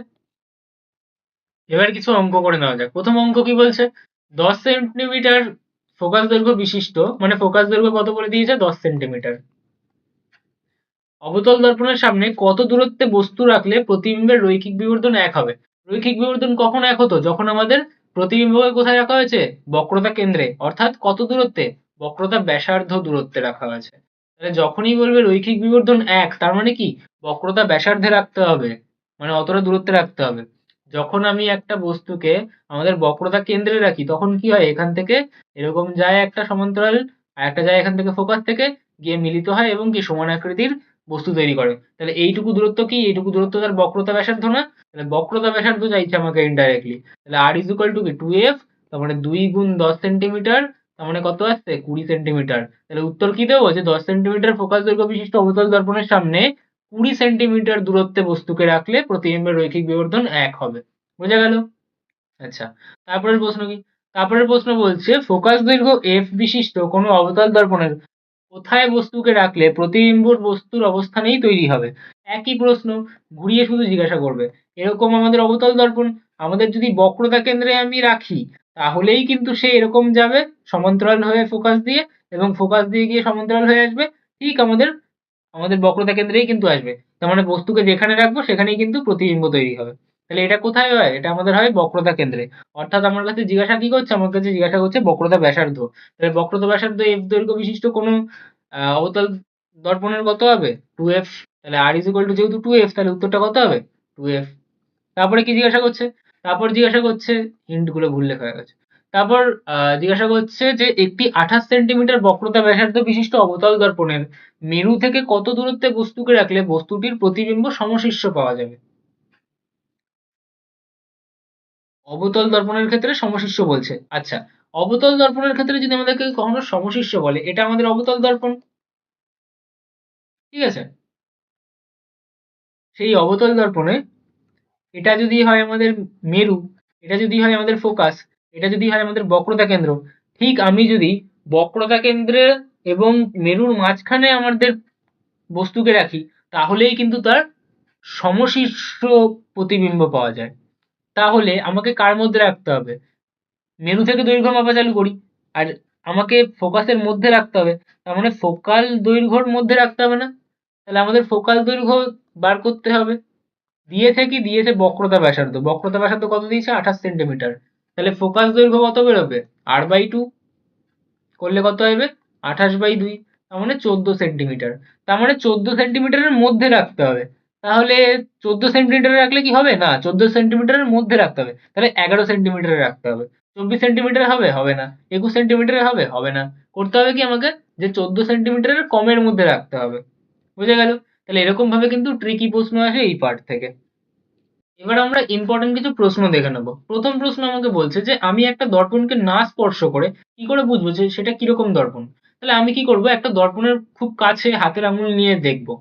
এবার যদি ওই প্রতিবিম্বটা আমাদের বস্তুর আকারের সমান হয় এবং সমশীর্ষ হয় তাহলে বলবো যে সেটা সমতল দর্পণ।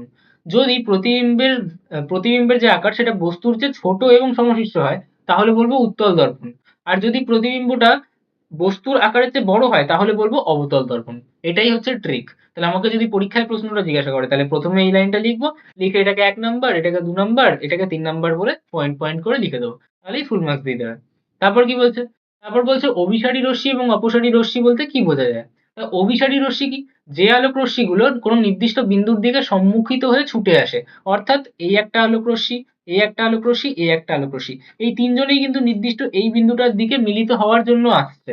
তাহলে একে কি বলা হয়? একে বলা হয় আমাদের অভিসারী আলোক রশ্মি, যেরকম ছবিতে দেখাচ্ছে। আর অপসারী কি? অপসারী মানে যখন একটা বিন্দু থেকে কেউ ছড়িয়ে পড়ে, এই একটা ছড়িয়ে পড়লো, এই একটা, এই একটা, তাহলে এগুলো কি? এগুলো হচ্ছে আমাদের অপসারী আলোক রশ্মি। তাহলে অপসারী আলোক রশ্মির সংজ্ঞা কি দেওয়া হচ্ছে? অপসারী আলোক রশ্মির সংজ্ঞা বলা হচ্ছে যে আলোক রশ্মিগুলি কোনো নির্দিষ্ট বিন্দু থেকে বিভিন্ন দিকে ছড়িয়ে পড়ে তাকে বলে অপসারী আলোক রশ্মি। তাহলে আমাদেরকে এগুলোর সংজ্ঞা কিন্তু দিতে পারে, তখন আমরা এরকম ছোট ছোট করে কিন্তু আমরা ছবি এঁকে দেবো। আর ছবিতে কিন্তু সবসময় তীর চিহ্ন দেওয়া মাস্ট, যে কোন দিকে আলোক রশ্মিগুলো যাচ্ছে। ঠিক আছে? আচ্ছা, নেক্সট প্রশ্ন কি? নেক্সট প্রশ্ন আমাকে বলছে রৈখিক বিবর্ধন কাকে বলে? এর থেকে কিন্তু আমাদের অঙ্কও আসবে। কি? কোনো বস্তুর প্রতিবিম্বের দৈর্ঘ্য ও বস্তুর দৈর্ঘ্যের অনুপাতকে রৈখিক বিবর্ধন বলা হয়। প্রতিবিম্ব দৈর্ঘ্য মানে hi বলতে পারি, এবং বস্তু দৈর্ঘ্য বা ho বলতে পারি। তাহলে তাদের অনুপাতটাকে আমরা কি বলি? রৈখিক বিবর্ধন বা ছোট হাতের m। তাহলে এর সূত্র কি? সূত্র আমি বলতে পারি যে m ইজ ইকুয়াল টু প্রতিবিম্বের দৈর্ঘ্য ভাগ বস্তুর দৈর্ঘ্য, অথবা বলতে পারি আমাদের প্রতিবিম্বের দূরত্ব ডিভাইডেড বাই বস্তুর দূরত্ব। বুঝা গেল? তারপরের প্রশ্ন আমাকে বলছে কোন বস্তুর রৈখিক বিবর্ধন 3.2 বলতে কি বোঝো? তাহলে 3.2 বলা মানে কি? রৈখিক বিবর্ধন মানে কতটা বড় হয়ে গেছে। কে বড় হয়েছে? আমাদের প্রতিবিম্বটা। তাহলে কি বলবো? এর অর্থ হলো প্রতিবিম্বটি বস্তুর আসল আকারের থেকে 3.2 গুণ বড় হয়ে গেছে, মানে বিবর্ধিত এসছে। বোঝা গেল? যদি আমাকে বলে লেন্সে কোনো বস্তুর রৈখিক বিবর্ধন 2.0, তার মানে কি? তার মানে হলো প্রতিবিম্বটা বস্তুর আসল আকারের চেয়ে 2.0 গুণ বড় হয়েছে বা বিবর্ধিত হয়েছে। কোথায়? লেন্সে। ঠিক আছে, এটা যদি কিছু না বলে তাহলে আমি কি বলবো? আমাদের দর্পণ বলে দেবো। আর যদি কিছু বলে দেয় যেমন লেন্স বলছে, তাহলে লেন্সের কথা বলবো। অবতল দর্পণে কখন বিবর্ধন এক হয়? কখন হয়? যখন বক্রতা কেন্দ্রে রাখা হয়। তখন কি আমাদের বস্তুর আকার আমাদের প্রতিবিম্বের আকারের সমান হয়। তাহলে যদি একই আকার হয়, ধরে নিলাম আমার বস্তুর আকারটা 10 সেন্টিমিটার আর আমার প্রতিবিম্বটা হচ্ছে 10 সেন্টিমিটার, তাহলে তাদের অনুপাত কত আসবে? 1 আসবে। দুটো কাটাকাটি হয়ে যাবে তো। তাহলে তখন কি হবে? আমাদের যে রৈখিক বিবর্ধন তার মানটা 1 আসবে। বোঝা গেল? সমতল দর্পণের ক্ষেত্রে কিন্তু আমাদের সবসময়ই 1 আসবে মানটা। তাহলে কি বলবো? সমতল দর্পণে বস্তুর দূরত্ব এবং প্রতিবিম্বের দূরত্ব সর্বদা 1 হয়। ঠিক আছে, এক মানে সমান হয়। তাহলে কি হবে? প্রতিবিম্ব বস্তুর আকারেরও সমান হবে এবং বিবর্ধনের মানটা 1 হবে।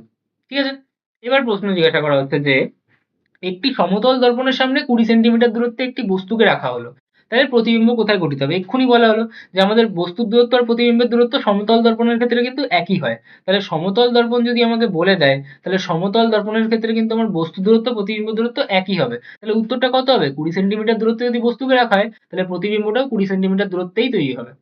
এবং বলছে রৈখিক বিবর্ধনের মান কত? তাহলে রৈখিক বিবর্ধনের মান আমাদের সমতল দর্পণে কত হয়? 1 হয়। তাহলে উত্তরটা কত হবে? 1। বোঝা গেল? আচ্ছা, নেক্সট প্রশ্ন কি দেখে নেওয়া যাক।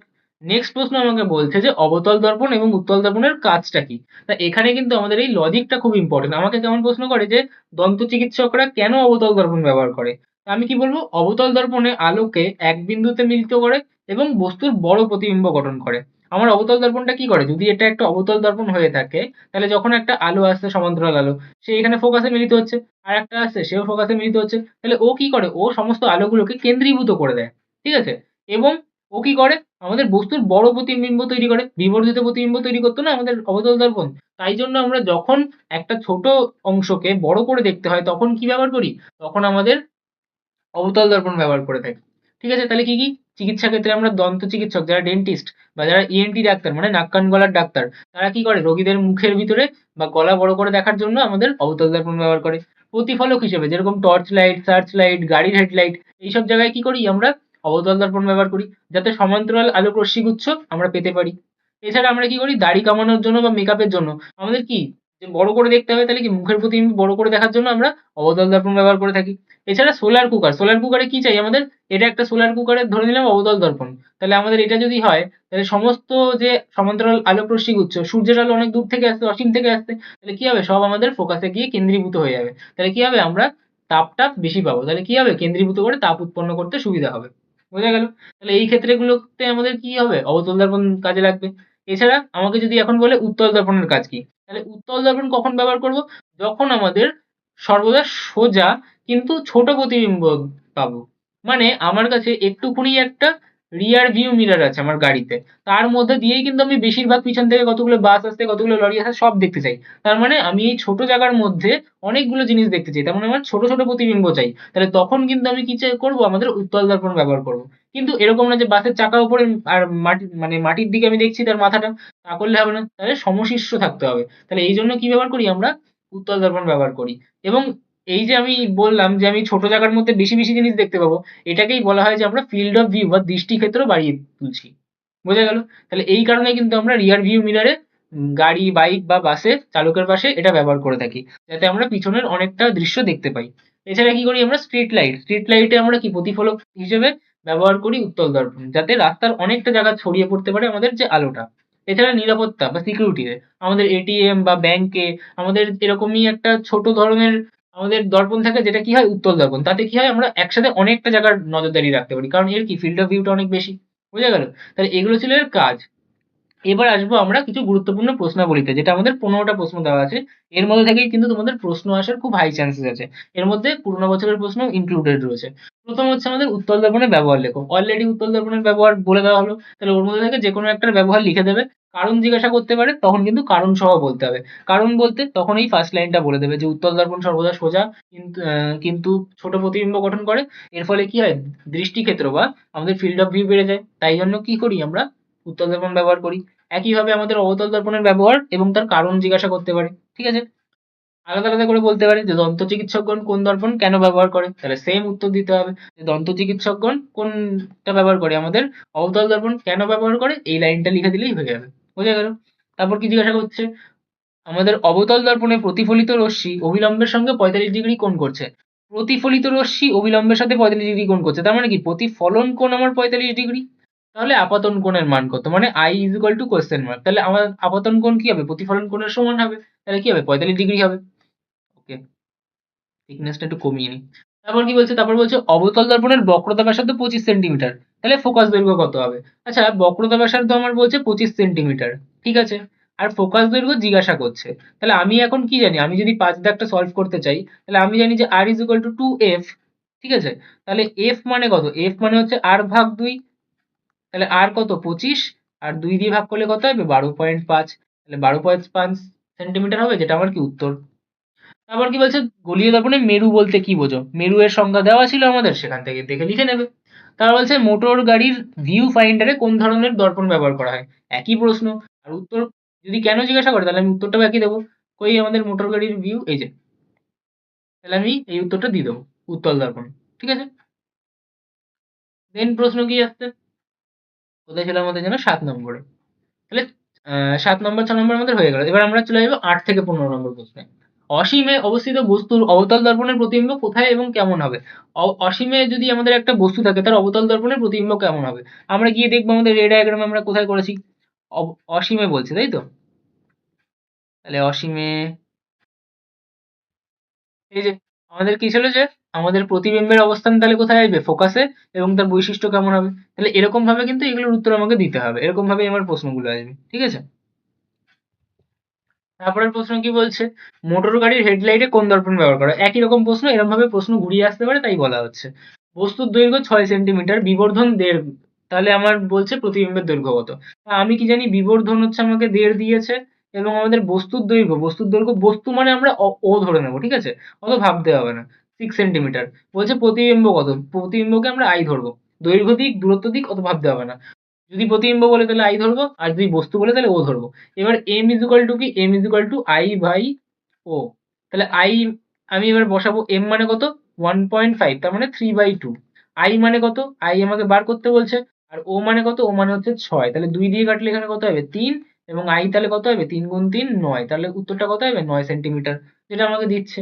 তারপর বলছে প্রধান অক্ষের সমান্তরাল রশ্মি অবতল দর্পণের প্রতিফলনের পর কোন পথে যায়, প্রধান অক্ষের সমান্তরাল আসলে ফোকাস দিয়ে চলে যাবে। তারপর বলছেন রৈখিক বিবর্ধন কাকে বলে, বলে দেওয়া আছে।